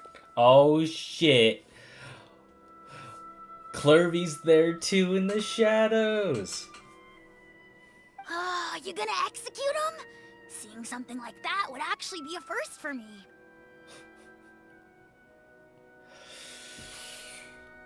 Oh, dude. Lenny! Clairy. I'm sorry. I heard about how you helped buy us more time, but I still failed. I couldn't find a way to fulfill her wish. Huh? Are you... Perry? Indeed, it's been a while, Clairy. Perry! Shh, stay right there. I'm sorry to postpone our reunion, but first, I believe certain scores need settling. Oh, shit. Father, let me explain. Out of my way. Father! You chose to conceal a threat to the house. And for that, you must be punished. Overall, however, I suppose your wrongdoing is hardly the most egregious of the bunch, so I'll deal with your punishments later. As for right now, the more pressing concerns are the traitors among us. By traitors? Do you mean us? Meeting the quest, need to do this part myself? No problem, man. Father, let me explain. We didn't mean to... He's dead. Fultz, why don't you share what you heard? Yes, Father. Oh, dude. Secret midnight meeting number 3. Participants, Filial, Nantoi, Sato, Toddy. Nantoi clearly said, if only Father wasn't the one who took us in. Sato added, I'm sick of this life. I just want to live as a normal person. Filial was the worst of them all. She called us crazies and said a bunch of mean things about Father. I did not! You're lying! Fultz is trying to frame us. It's not like I'm the only one who heard those things. After that, you and Toddy and a bunch of other people started talking about Clairvy. You were using all those things Clairvy brought up as an excuse to question Father. We're birds locked in a cage. The only way out is to destroy it. That's what you said, wasn't it? You little... You just want me gone, don't you? What did I ever do to you, huh? And you, Sheplo, have you forgotten who stood by your sickbed, watched over you, and changed your dressings? Come on, let's hear it then. What's your reason for all this? Dead. You're wrong, Filial. We don't want you to die. You're our family. Liar. You wouldn't be doing this if that were the case. So why? Why have you backed us into a corner? We all live in the House of the Hearth. You know the type of work we do, Filial. A single betrayal can cost dozens of us our lives.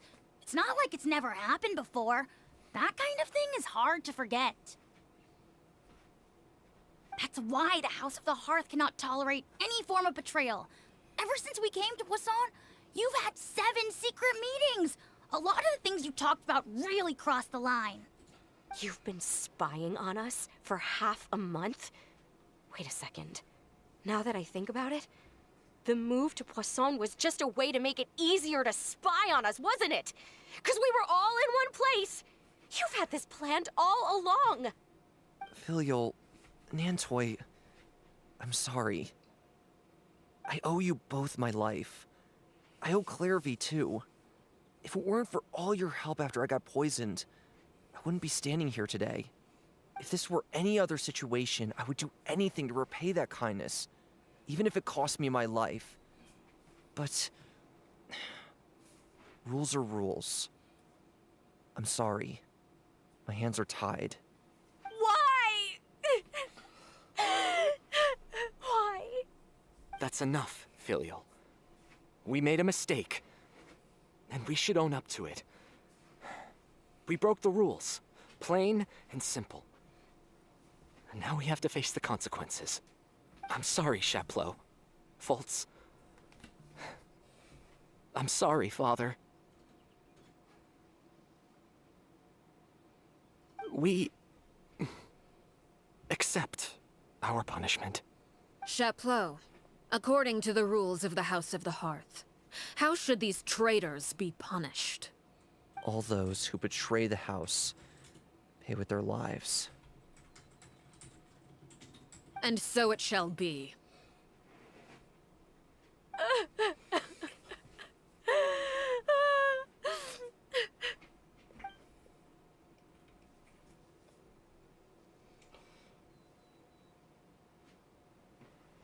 Father, please wait!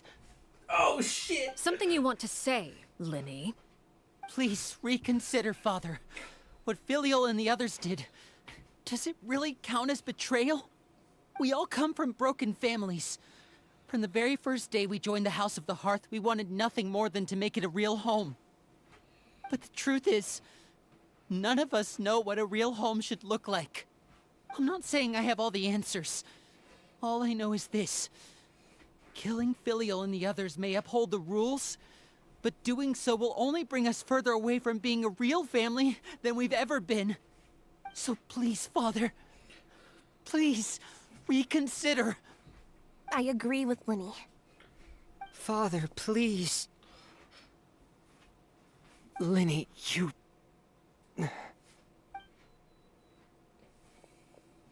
I also agree with Linny.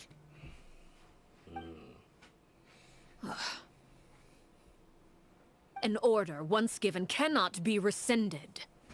However, given the extent of your determination, I suppose we shall have to go about this a different way. Draw your weapons and face me. Our weapons? Father, are you referring to a duel? Precisely. The rules of the house will not be altered. Traitors must be punished. However, resolving disputes with a duel is also one of our rules, one that also applies to me. Demonstrate a sufficient showing of strength, and I shall offer a concession. Wait. Beat Father in a duel? Impossible. Father is way too strong, even for Lenny. Do it. I'll learn this boss fight now.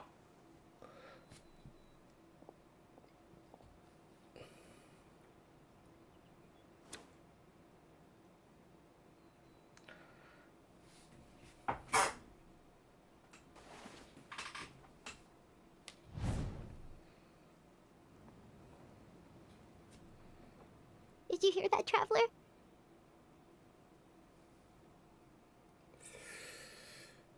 Yes. Yes, I did. Lenny and the others have to duel the Nave. What should we do? Can they really win something like that? If they lose, those people from the house are really gonna be executed. Hey, are you listening? Executing really what she wants? Don't you want to say a proper goodbye at least? Anger makes you impulsive.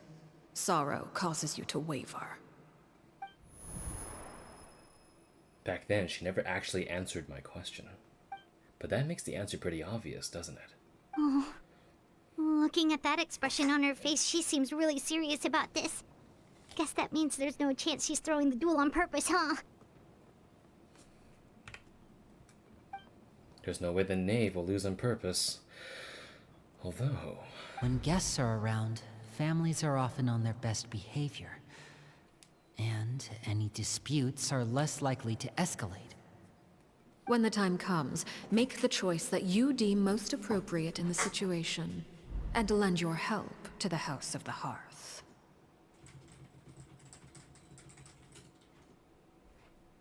All right. What's wrong, Traveler? Hey, where are you going? Traveler? I'd like to see for myself what the fourth of the Huehuehueh Harbingers can do. You're asking to join the duel against the Knave? If that's okay. I'll allow it. We do have a ready-made dueling ring at our disposal, after all. All I would advise is this. Keep a firm grasp on your weapon, and give it your all. Any less, and you may just lose your life. Alright, let's fucking do this. I'm so hyped.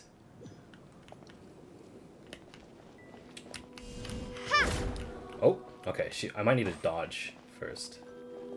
Alright, come on. Okay, that's really fast. Got it.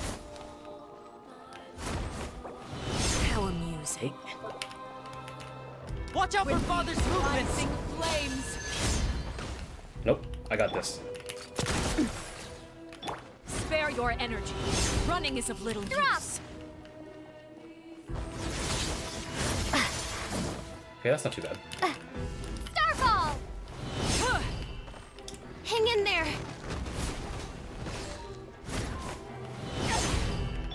That actually reached me. Interesting. From the Spina with love. Be amazed! With these rising flames! What pitiful attacks. I thought I taught you better. Drop! If I really have to draw my blade, then...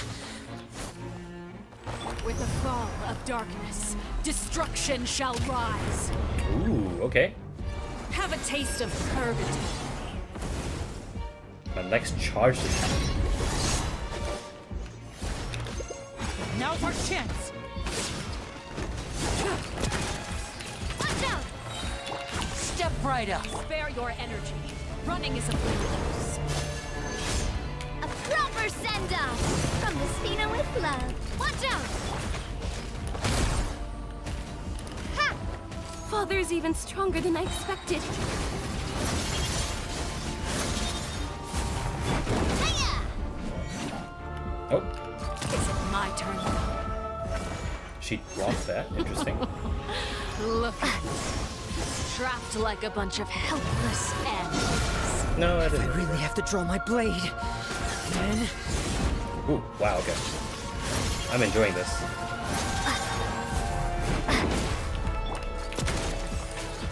Hey there! Is it my turn now? Let the magic begin! Now's our chance! Fly tangled in a web. Run! Damn. Running is a blue. I literally almost got out of that With by these dodging. rising flames. Watch out! Watch out! Fire! Well, with...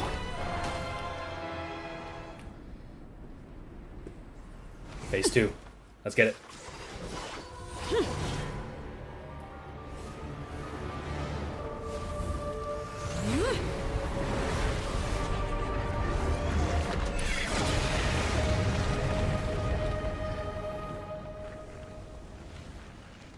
It's hair share of the void. I'm kidding, but all right. I like your original outfit better, but okay. Let's get this.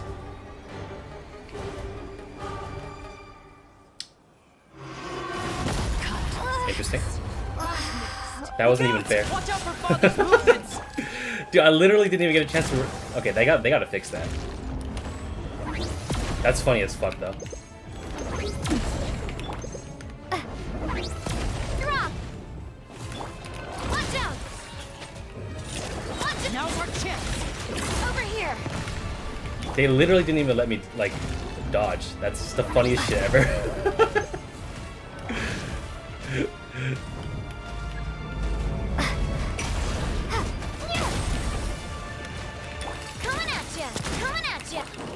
mana! Watch out for Father's movements! Look out! Brother. You gotta dodge.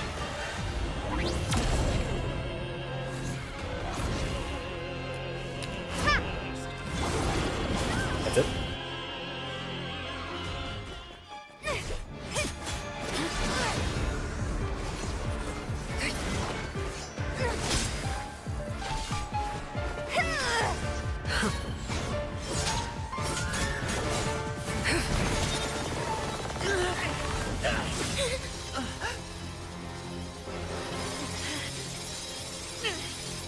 You should know better than to crowd in one place.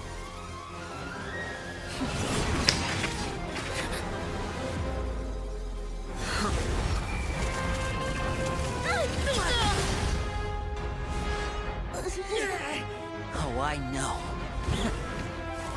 No! I'm sorry, Father!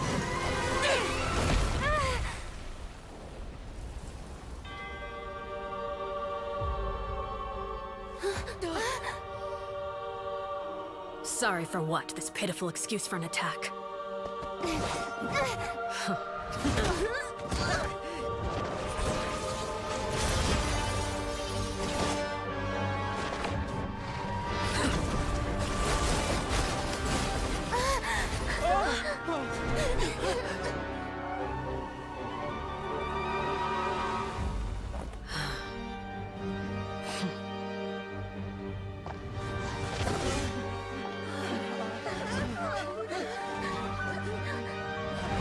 Father, no!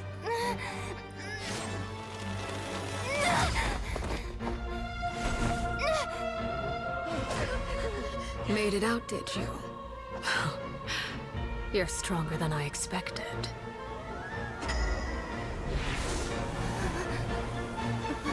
Don't falter. Oh, is this phase 3? A crimson moon. I can't move.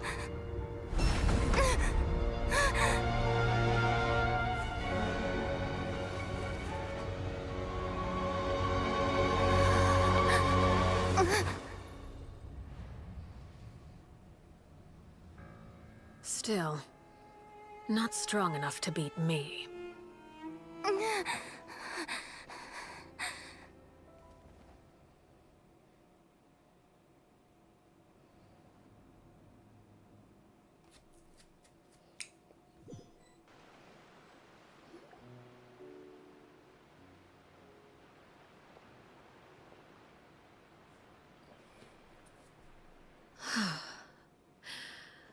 I believe we can end things here.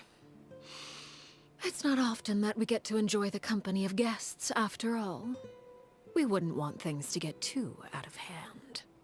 Bro, what the fuck happened in the 2 seconds I was collapsed? Bro, I've been fighting the Knave for 5 minutes.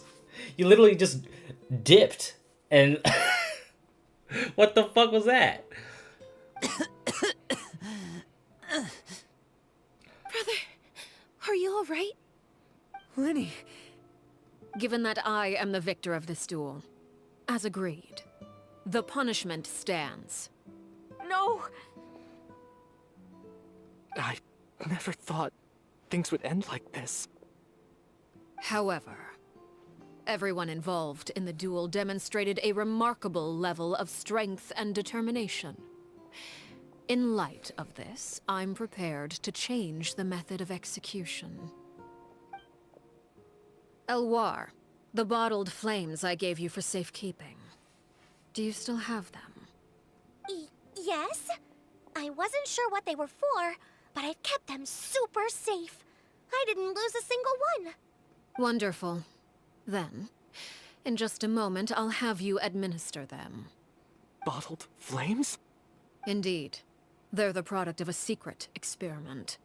Under certain special circumstances, flames can be extracted from my person and preserved. Once ingested, searing pain will spread across every inch of your body.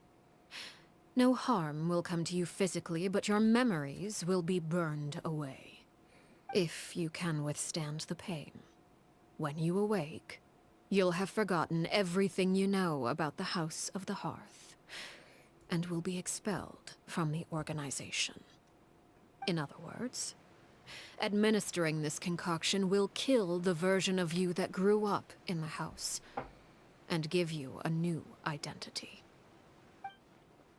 So that means the young man that I thought looked familiar, the one selling newspapers outside the Parle Marmonia, he must have been the same Aurere we saw in the list of executions. He wasn't killed at all. Memory is a mysterious thing indeed. Losing a portion of your memories will alter your sense of self. No. If my understanding of the Nave is right, she really thinks of that as killing him.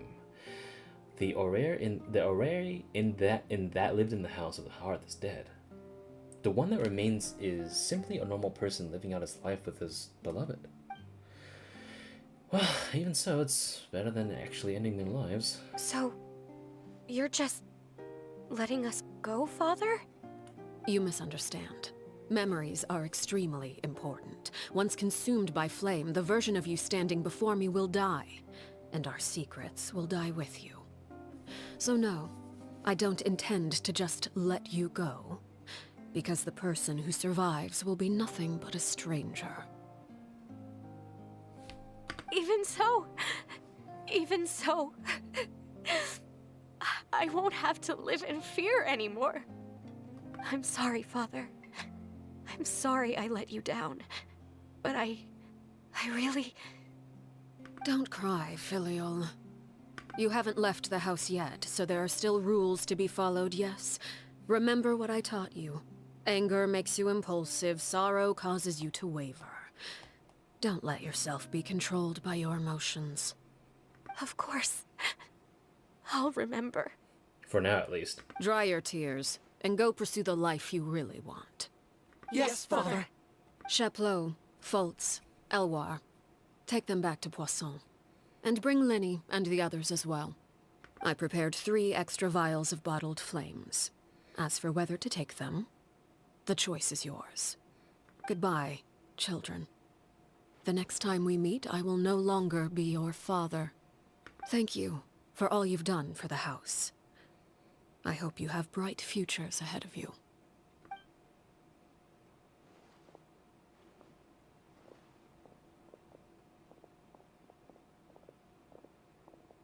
Father. Let's go.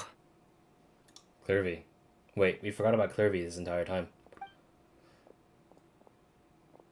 Oh wait, no, she's making it. Here, grab my arm, Lenny.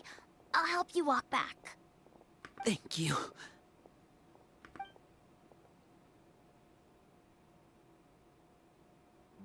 Clairy. There we go.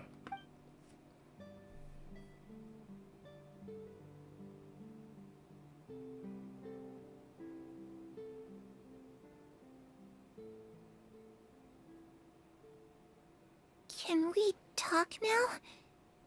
I've been waiting for a super long time. You really are Perry, aren't you? I haven't seen you in so long. How come you're all grown up? Wait, did I somehow travel to the future on accident? Or am I dreaming? What a long dream. Neither. You died, Clairy. That's what happened. You could have at least sugarcoated it a little. Look, she's done speechless. If this really is Clairy's younger self, then I would say she's probably had enough lives. Oh. Okay then. Huh? That's it? You accepted it just like that? Yep.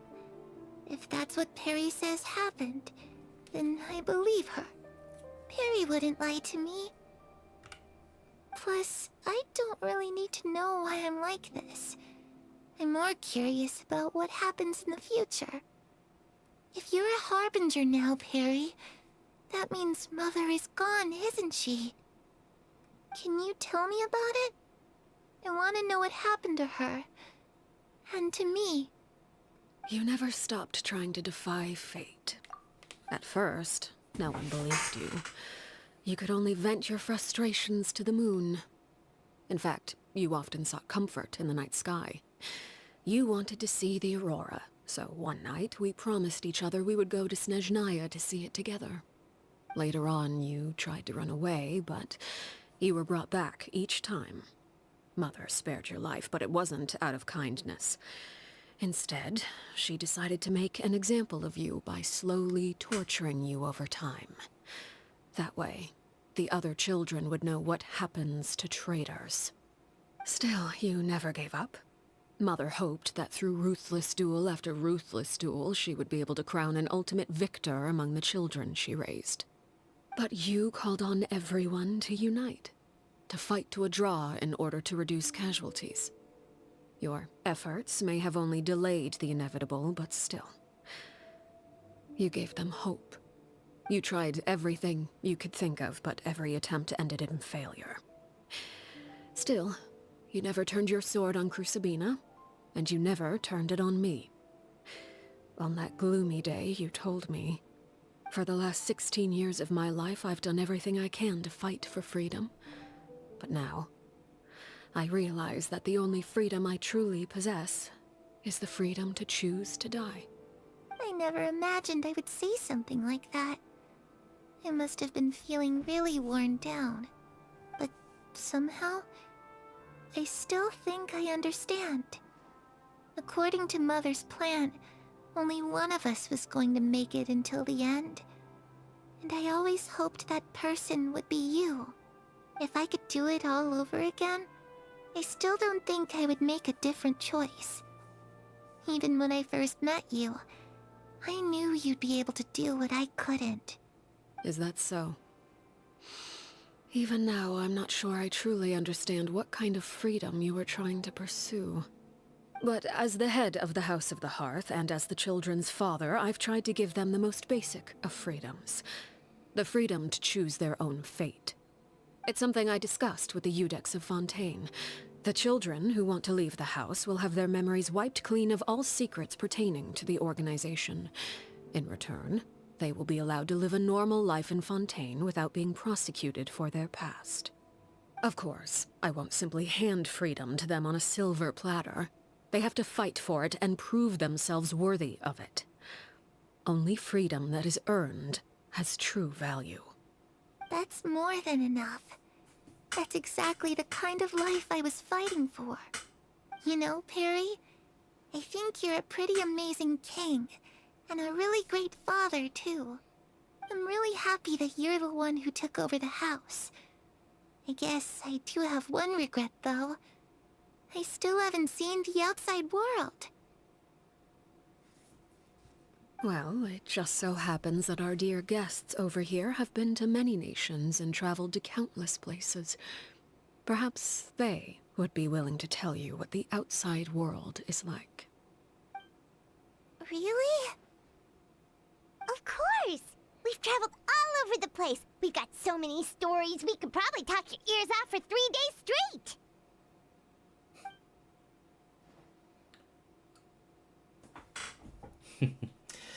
Okay. Story time. Talk about the land of Animo, nation of freedom. You know, I used to dream of being a bard. Playing the lute while singing into the winds of freedom. Even if there was no one there to listen, I would have continued to sing no matter what. Ah, that's where Mora comes from. I never knew that before. If I had some Mora, I would buy 3 new dresses. One for me, one for Perry, and one for Mother. It's just too bad Perry doesn't like wearing dresses. And Mother, well, she probably wouldn't accept something like that either.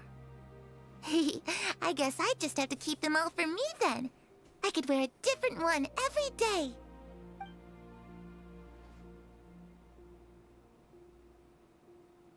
Those yokai you mentioned, what do they look like? I once saw a drawing of this one guy with horns on his head and a super scary face. Are there any yokai like that? Oh, sounds like you're talking about an Oni. Yep, we've met one, and let Paimon tell you, they're not nearly as scary as they look. I was always too afraid to skip Mother's fighting lessons. But at the academia, I bet you could do all sorts of secret things in class. Things that have nothing to do with studying. I'm just kidding. Being able to study whatever you want without having to fear for your life actually sounds pretty great. You tell Clairy about the various nations you visit. Eventually, the conversation returns to Fontaine. The situation was super dangerous. Lenny and Lynette were accused of committing a crime, and they were going to have to stand trial at the Opera Epicles. Oh no, that must have been hard for all of you. What happened next? Don't worry, we were able to turn the situation around super quickly. All thanks to Detective Paimon, of course. How'd you do that? Come on, tell me. Okay, so it was like this. After the failed magic show, we rushed to the scene and... Clairy is listening really intently to Paimon's story and about our time in Fontaine. She seems really happy, like all her troubles have been forgotten. Maybe this is the first time she's ever been able to truly relax. But I'm not sure how long this moment can last. Shadows don't have the capacity to learn or grow. Any new information they encounter is quickly forgotten over time. As time passes, she'll probably forget everything we've told her and go back to being that scared little girl who could only hide in the shadows. I was so busy thinking I almost didn't notice. The sun has risen.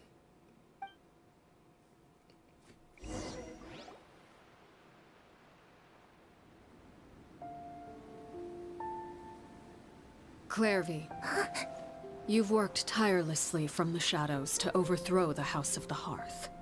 Now, by my authority as the Knave, I shall announce how this matter ends. You are hereby expelled from the House of the Hearth. You are no longer tied to this place, nor are you bound by its rules. You're saying that I can finally leave? I get to experience the outside world as well? Oh, I almost forgot. There's no getting older for me. Still, seeing who you grew up to be makes me really happy, Paraware.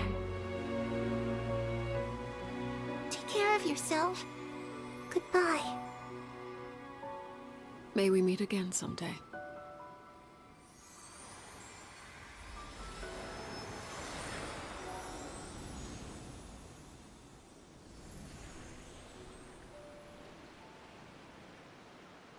Clairvy. She left so soon. Paimon didn't even get to finish her story. I also have certain sentiments left unsaid. I wanted to tell her that the aurora I saw in Snezhnaya was just as beautiful as the ones in the pictures. But a shadow's memories reset at dawn. Had we delayed any longer, we wouldn't have had the time to say goodbye. Whatever regrets may linger, let them be lost to the coming of a new day. Father? It's Linny! Hey, Linny!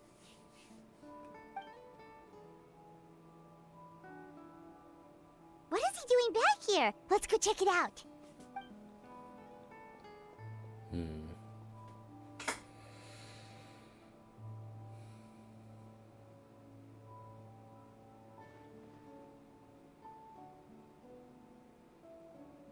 Father, the bottled flames have been administered.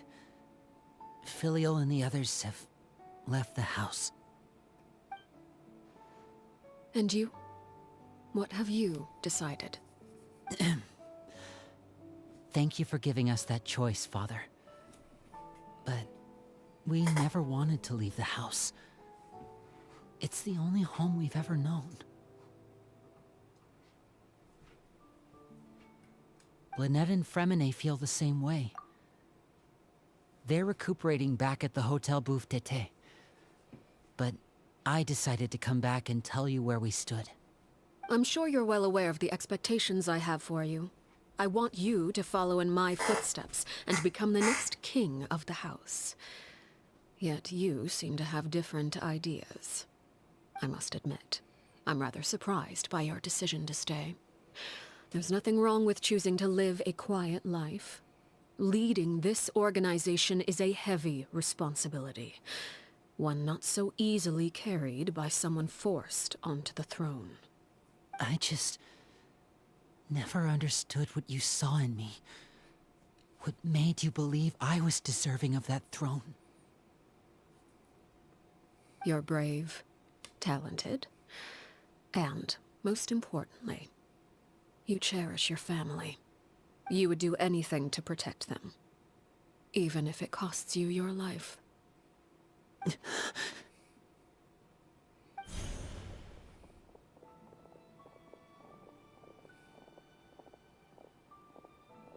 Speaking up back there was so brave of you, Linny. It's all thanks to you that we were able to convince Father to back down. You're a hero, Linny. Hero? Father is the real hero. Had Father gone all out during the duel, there's no way I would have walked away with my life. She must have had it all planned from the beginning, from the very moment she suggested a duel. I'm not deserving of that title. I'm not strong enough, or smart enough. You're wrong. In my opinion, all you need to be deserving of the throne is conviction, and the necessary strength to act on it. We may have different ideas of what it means to be a family, but you can hardly be said to lack conviction. What you truly lack is strength. For someone of your talent, though, that's something that will come with time. Even without that strength, you still chose to face me in a duel, even though the odds were stacked against you. That capacity to honor your convictions is what I truly see in you. Father. No one knows what the future holds, what tragedy or triumph may be in store. Being at the head of this organization requires the strength of will to face whatever comes. Caution will only hold you back. If reaching a certain standard were required to go after what you want, I would never have succeeded in killing my predecessor. Back then, there was still a considerable gap between our abilities. Strength may decide the ultimate victor, but those who let a lack of strength dictate their decisions or undermine their convictions will never be worthy of the throne. I understand, Father. Thank you. Children must grow up to surpass their parents. Only then can a family continue to flourish. The road ahead is not an easy one, so I'll ask you one last time. Are you certain you want to stay? You've done so much for me, Father, and that kindness must be repaid. Plus, with Project Stuja at hand, there are many dangers ahead, and I, for one, don't intend to back down. Protecting my family at all costs. That's my conviction. Then you're welcome to stay. As for Project Stuja, you need not be too concerned. If those cowardly businessmen and heartless dignitaries try to take us down, I'm prepared to teach them a lesson. Having members who longed for the light was our organization's last weakness. With those members no longer among our ranks, the House of the Hearth is like a spider hiding in the shadows. We need only wait for our prey to come to us. At present, our imperative is to use their plan to our advantage.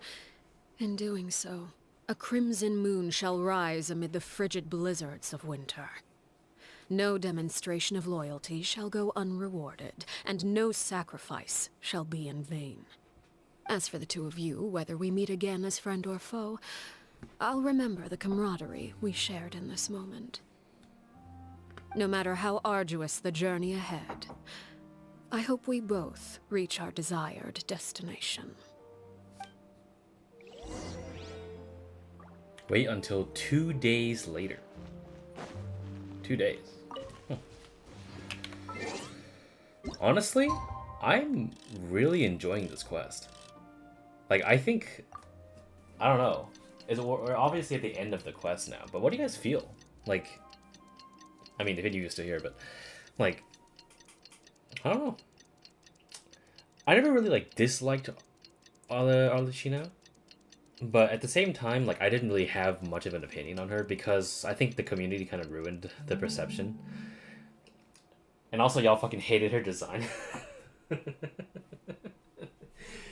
But, I mean, you know. Didn't Linny say that Lynette and Freminet were recovering at the Hotel Bouffe d'été? Oh, Paimon wonders how they're doing. Maybe we should go check on them. I don't know. Something...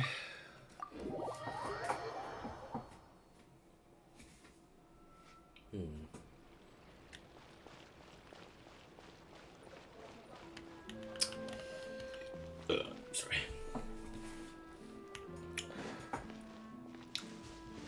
I've been interested the entire time, so I've been done better than other quests. Lynette? Freminet? How are you feeling? Much better. Whew, what a relief. What about you? Are you feeling all right? There's no need to worry. I knew you'd come out unscathed. Us, on the other hand, well... We've been bedridden for 2 days. I couldn't even turn over.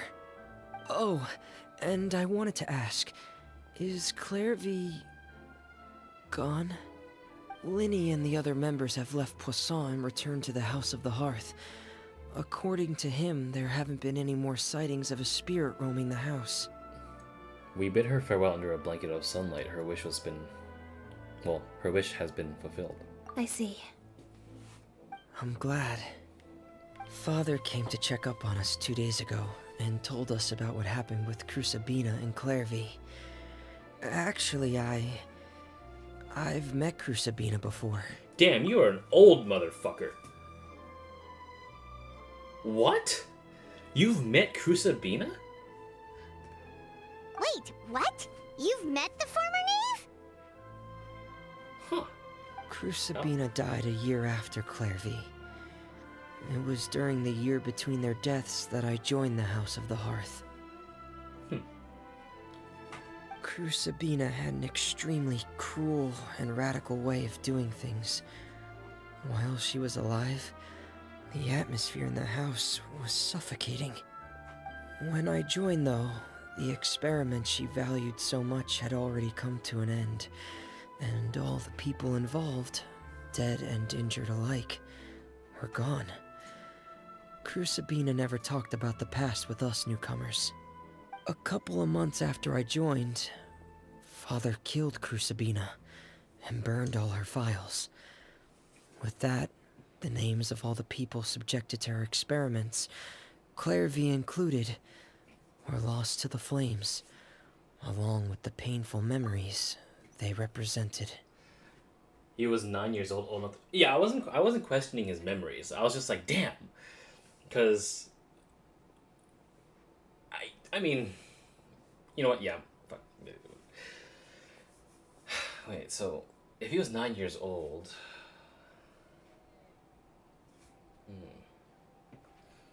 no wonder he's so quiet. Father took in Lenny and me a couple months after that, but she never mentioned anything about Crusabina or Clairvy. Well, there you go. It really seems like something she was planning to keep to herself. The last time you talked to her, did she mention why she kept it a secret for so long? She said she didn't want us to be affected by the darkness of the past. She was worried we'd develop a false sense of gratitude towards her if we knew about it. That is such a valid reason. Huh. The foundation of a family should be free of any corrupting influence. Whatever happened in the past, it has nothing to do with who we are now. And that's what Father told us in the end. If you noticed, she tried to reenact the voice. But I still thanked her for everything. It was only after hearing about what Crucibina did that I finally realized how insignificant our lives could have been. The members of the house meant nothing to her. Mom stealer. To say that she valued them in any way, even just as a tool, would probably be giving her too much credit. If Father hadn't taken over the House of the Hearth, I probably would have already... Well, don't think... Freminet, don't think about that. She saved you in the end. Father rarely brings up the fact that she saved us. She doesn't believe that being indebted to her should be what ties us together. But even if we didn't owe her anything, we would still choose to stay. Because this is our home. We may have arguments or times when we feel wronged. Some people may even choose to leave. But as long as Father is here, we will always have a home. Whether the path before us is bathed in sunlight or shrouded in shadow, we'll follow Father wherever she chooses to go. So I wanted to say thank you for helping us make it through this crisis. Without your help, we could have lost a lot more along the way. Oh, we didn't do anything, really. Just invite us back as guests. We'll call it even. Of course. You're welcome anytime. Are Filio and Nantoy okay? They're not them anymore, I guess. I actually saw them at a cafe this morning. They didn't recognize me. From what I could tell, they were drinking coffee and talking about one of the operas that started running recently. They seemed happy. If I had to take a guess, I would say they finally found the kind of life they always wished for. There it is. When the hearth flame goes out. And you get a fireplace. Okay. Alright, well, I don't know... Okay, well, there's only one place where we can actually go, right? To wish for Arlecchino. Right here. It's the domain. Okay, cool. So you just have to... Yeah. I will... Let's bring the twins. Or the triplets, really. At your command. And... Can you sit on this? Ah, you can't. Alright. Alright, let's begin. Increases wearer's effect res by 16% and increases outgoing healing by an amount of equal... What the fuck is that for? Saber?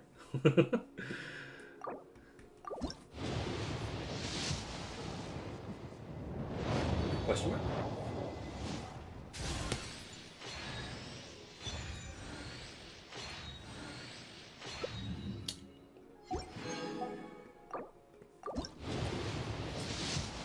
Yeah, perfect timing, that's what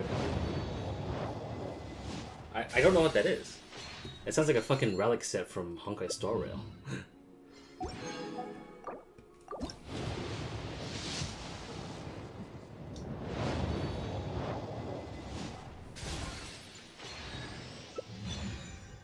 Oh, okay.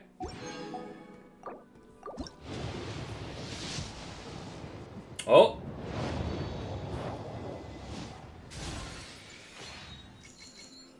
Alright. Here we go.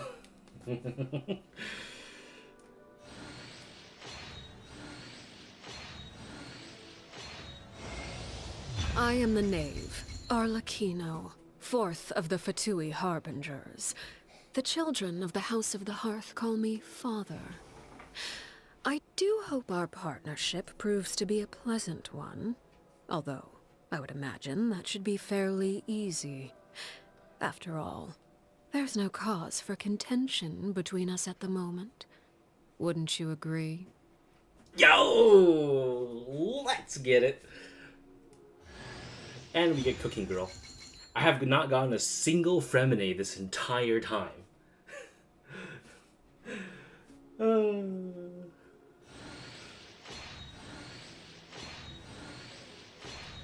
another Xiangling. Dude, this girl just wants to serve me up a platter, man. Holy shit. Look, how many of her did I get? I haven't gotten a single Freminet this entire time. You know what, I'm gonna... hold on, who's coming? We have a rerun next banner. And then we'll have Chlorond. No. Never mind. Wait. Will we have Chlorond? Yeah, we'll have Chlorond, right? We'll have Chlorond, we'll have Sathos, and we have Siegewin. Okay. Damn, I kind of want her weapon, though, but... screw it. I do want to hear her Chinese. I haven't heard Arlecchino's Chinese... Chino's Chinese in a long time. Or, rather, at all, actually. Oh, wow. Yo! Wait, look at all these, like... Wait, look at these. What? Look at them. Jet and Ben. Wait. Where do these come from? What? Hell yeah. Give me that. That's so cute. Wait. Hold on. Look at that. That's so cute.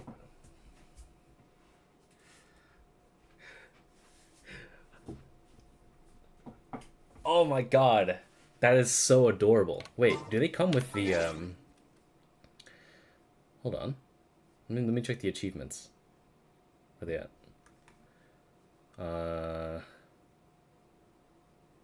There, right there. I don't know why it took me so long. Wait, so does that mean that you get... Or do you only get them when, like... It's just like a... Oh. You get them when you complete the quest thing. Because, like... Damn, that's cute as fuck. What? Anyway. We will give her...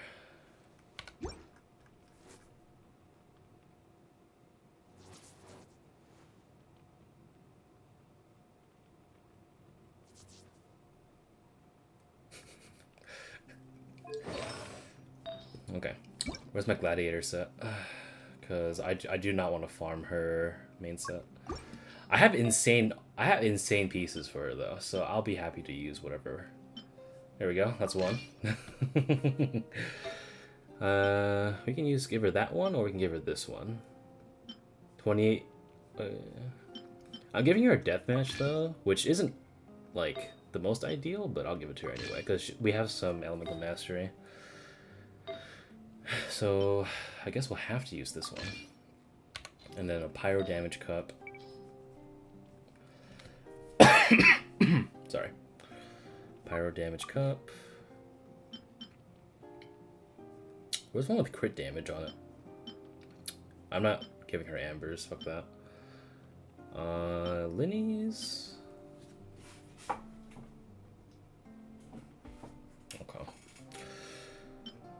Oh fuck, I forgot, Saber, you fucking reorganized my inventory. So like, I forgot that Yoimiya actually has 4-piece reminiscence. Do I have anything to give them right now? Oh, I do. Okay. And then I'll just give her a deathmatch. I mean, it looks kind of cool, right? It's not the best thing for her, but yeah.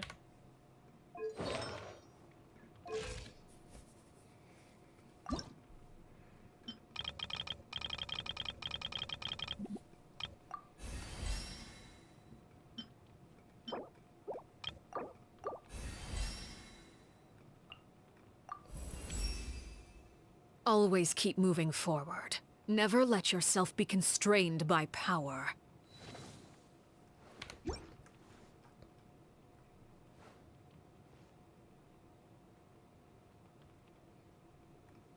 That is a pose. Okay. How long does she sit there?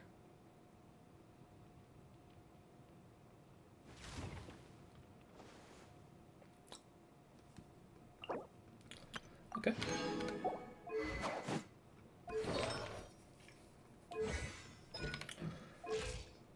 Let us continue.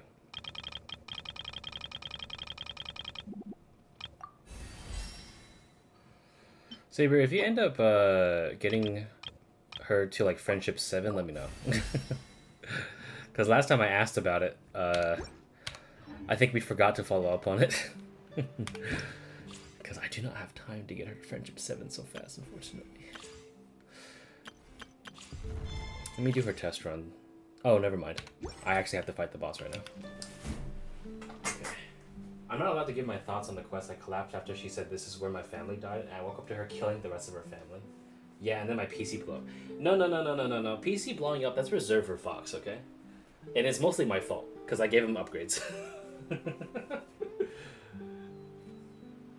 This is no time for distractions. Seriously, you have a great magician standing right here. You don't want to miss the best part.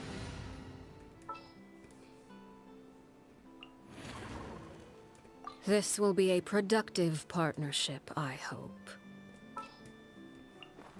The Spina's on the case. Oh, power blew up?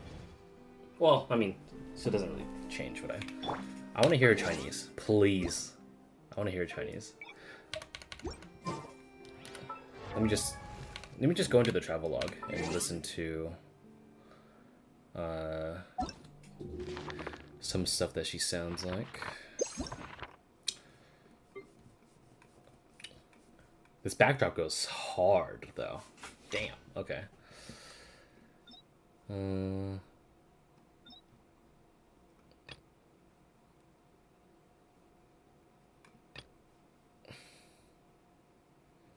又见面了，看你们一脸憔悴，昨晚没休息好。是有一点。少一点心事，说不定可以睡个好觉。接下来想做什么？睡个回笼觉，还是绞尽脑汁想些新的话题？我确实有点好奇，今天公子不在，你们要找什么理由把我留在这里呢？你在说什么呀？我们只是来随便聊聊天。没想好的话，陪我去个地方如何？别紧张，我们会绕开那些鬼鬼祟祟的小家伙。孩子们总是自认为能骗过大人的眼睛，可那些小算盘，我看得一清二楚。让他们多折腾一段时间吧，我有足够的耐心。我先走了，想清楚就跟上来。我们在莫芒宫门口见面，乖乖听话，或许他们还有一线生机。怎么办啊？他刚刚的语气很明显是知道我们做的事了吧？而且他摆明了是在要挟我们。希望琳妮能及时收到我们的预警。接下来我们还是要去一趟莫芒宫吧，他都这么说了，感觉不去的后果很严重。那我们快跟上去，如果他等急了，直接去找琳妮，那就糟糕了。离接下来的谈判还有点时间，我们就在这儿聊聊吧。很高兴见到你们和我家的孩子相处融洽。孩子想要成长，良好的人际关系是必不可。She sounds more like... She almost sounds like aunt-like for some reason. There's a weird like undertone to her voice that makes her sound like she's in her mid-40s and 50s for some reason.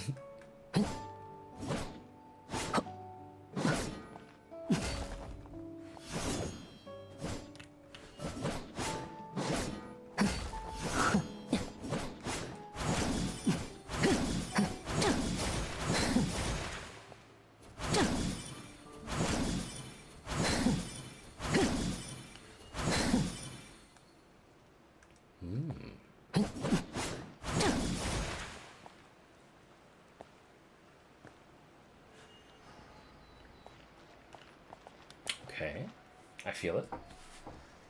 All right. 曾经 Okay, I must say, 一直盯着我的眼睛，不保证你会看到什么。Don't always keep looking at my eyes. I doubt you'll see much. Okay. Alright. You're kinda cool.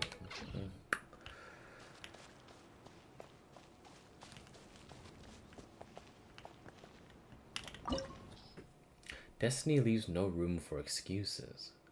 All choices must undergo the trial of sharpened blades. Naive mistakes, ill-defined betrayals, the courage to bring about better ends, all these must brave a test of strength. The rude awakening you received while facing the Crimson Moon lingers in you still. Relive this battle in your memories, and you may yet learn something new. We have the Fading Candle, a candle that you picked up in the ruins after completing the duel against the Knave. Legends pass down to claim that the candle's flame flickers in the hands of sinners. The light may become shadows, making footsteps faint and masking fatal intent. You cannot tell what material this is made of, and it weeps no wax after burning, releasing only black ash that scatters into the wind, drifting towards the distant unknown. The Silken Feather, a crystal that you picked up in the ruins after completing the duel against the Knave. The already cooled blood and fire still maintain the shape of a feather that is framed with solidified sleek black threads. Before their thoughts have matured, young children are reliant on the meticulous care of their parents, just as fledglings need the aegis of an adult wing. It is to fulfill such wishes that Father wove dangerous spider silk into the facsimile of feathers, that she might grant her family some more. Denial and Judgment. The red symbol upon it resembles an image in her eyes, a declaration and rejection alike. The orphaned live lives filled with suffering from childhood. This she sees and keeps in her heart. As fate casts an examining eye on humanity, so too will humans cast judgment upon fate. Alright, I guess it's time for me to learn the boss fight. I love that move though. 1, 2. That's a cut across the throat right there.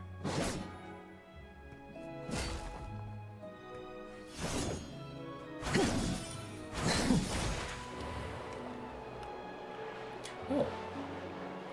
What's this? Wait, what was that? Hold on.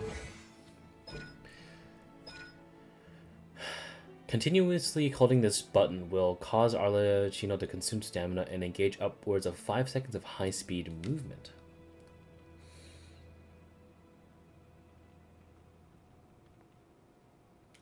When Arlecchino has the bond of life equal to or greater than 30% of her max HP, she will enter the Mask of Red Death state, where her normal charged and plunging attacks will be converted into pyro damage. Normal attacks of when Masks of Red Death is in the, well, whatever, will deal extra damage multiplied, let's see.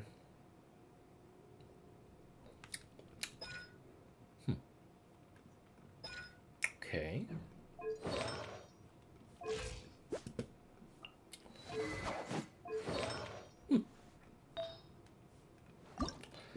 I can't say I'm not a fan. Although I'll probably get some, you know, getting used to.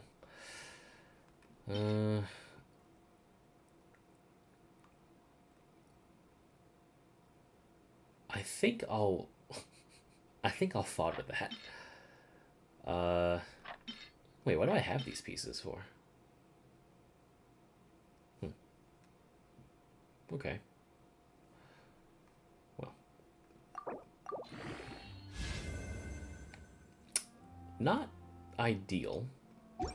But then again, my relics or my artifacts in this game only have refined over time. Anywho.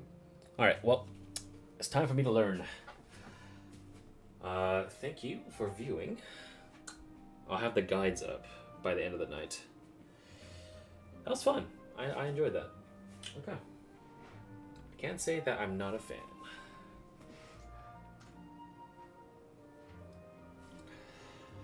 Is there anything else I should do before I go?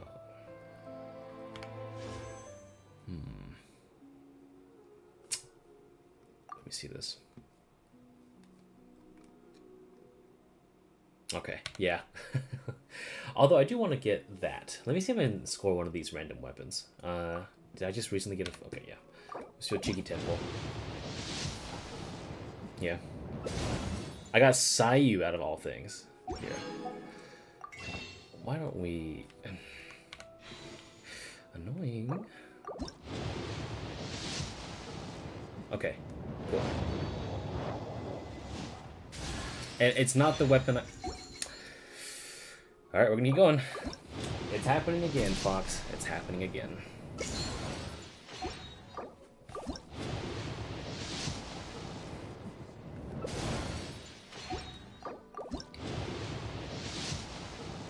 Oh, okay. Purple.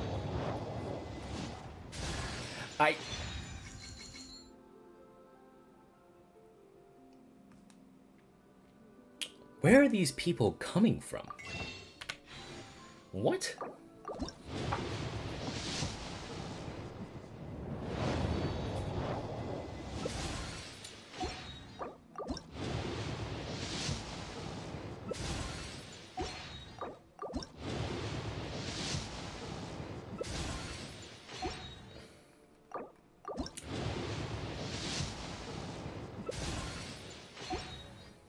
Let's use some of these intertwined fates, because God knows, if I don't spend them, I'm just gonna buy more fucking royal swords.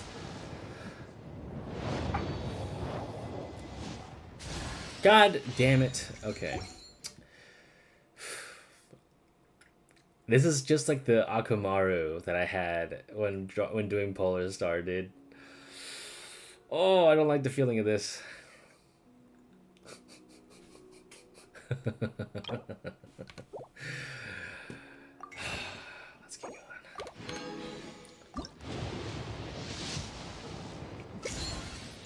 I just want one. Come on. It doesn't even matter if they're good or not. I just want one. Just for collection purposes. Come on, give it to me. Come on.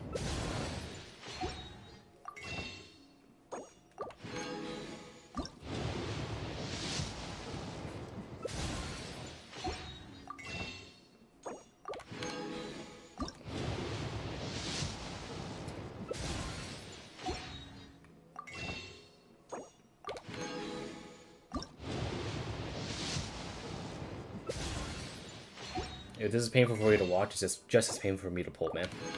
Just saying.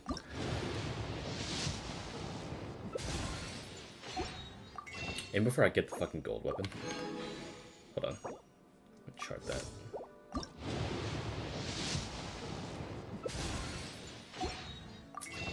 If I lose the coin flip on the 5-star, I won't be mad either way. Amber could use a new bow. But hopefully this is not the case. Come on, give me something new. God fucking damn it.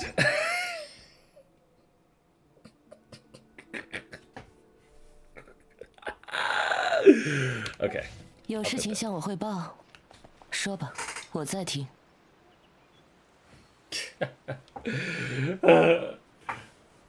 Brother, what the fuck was that? Literally everything didn't fucking come by. I got everything but what I needed. Okay. I'm okay. I'll take it on the chin. Thank you. Fuck you. Right, let's see how long she stays in this position.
Okay, there we go. That was a solid like 2 minutes. Alright. Alright, well at least she doesn't really say anything. So does she make you go, does she say shh in Chinese? Because it was completely silent in English.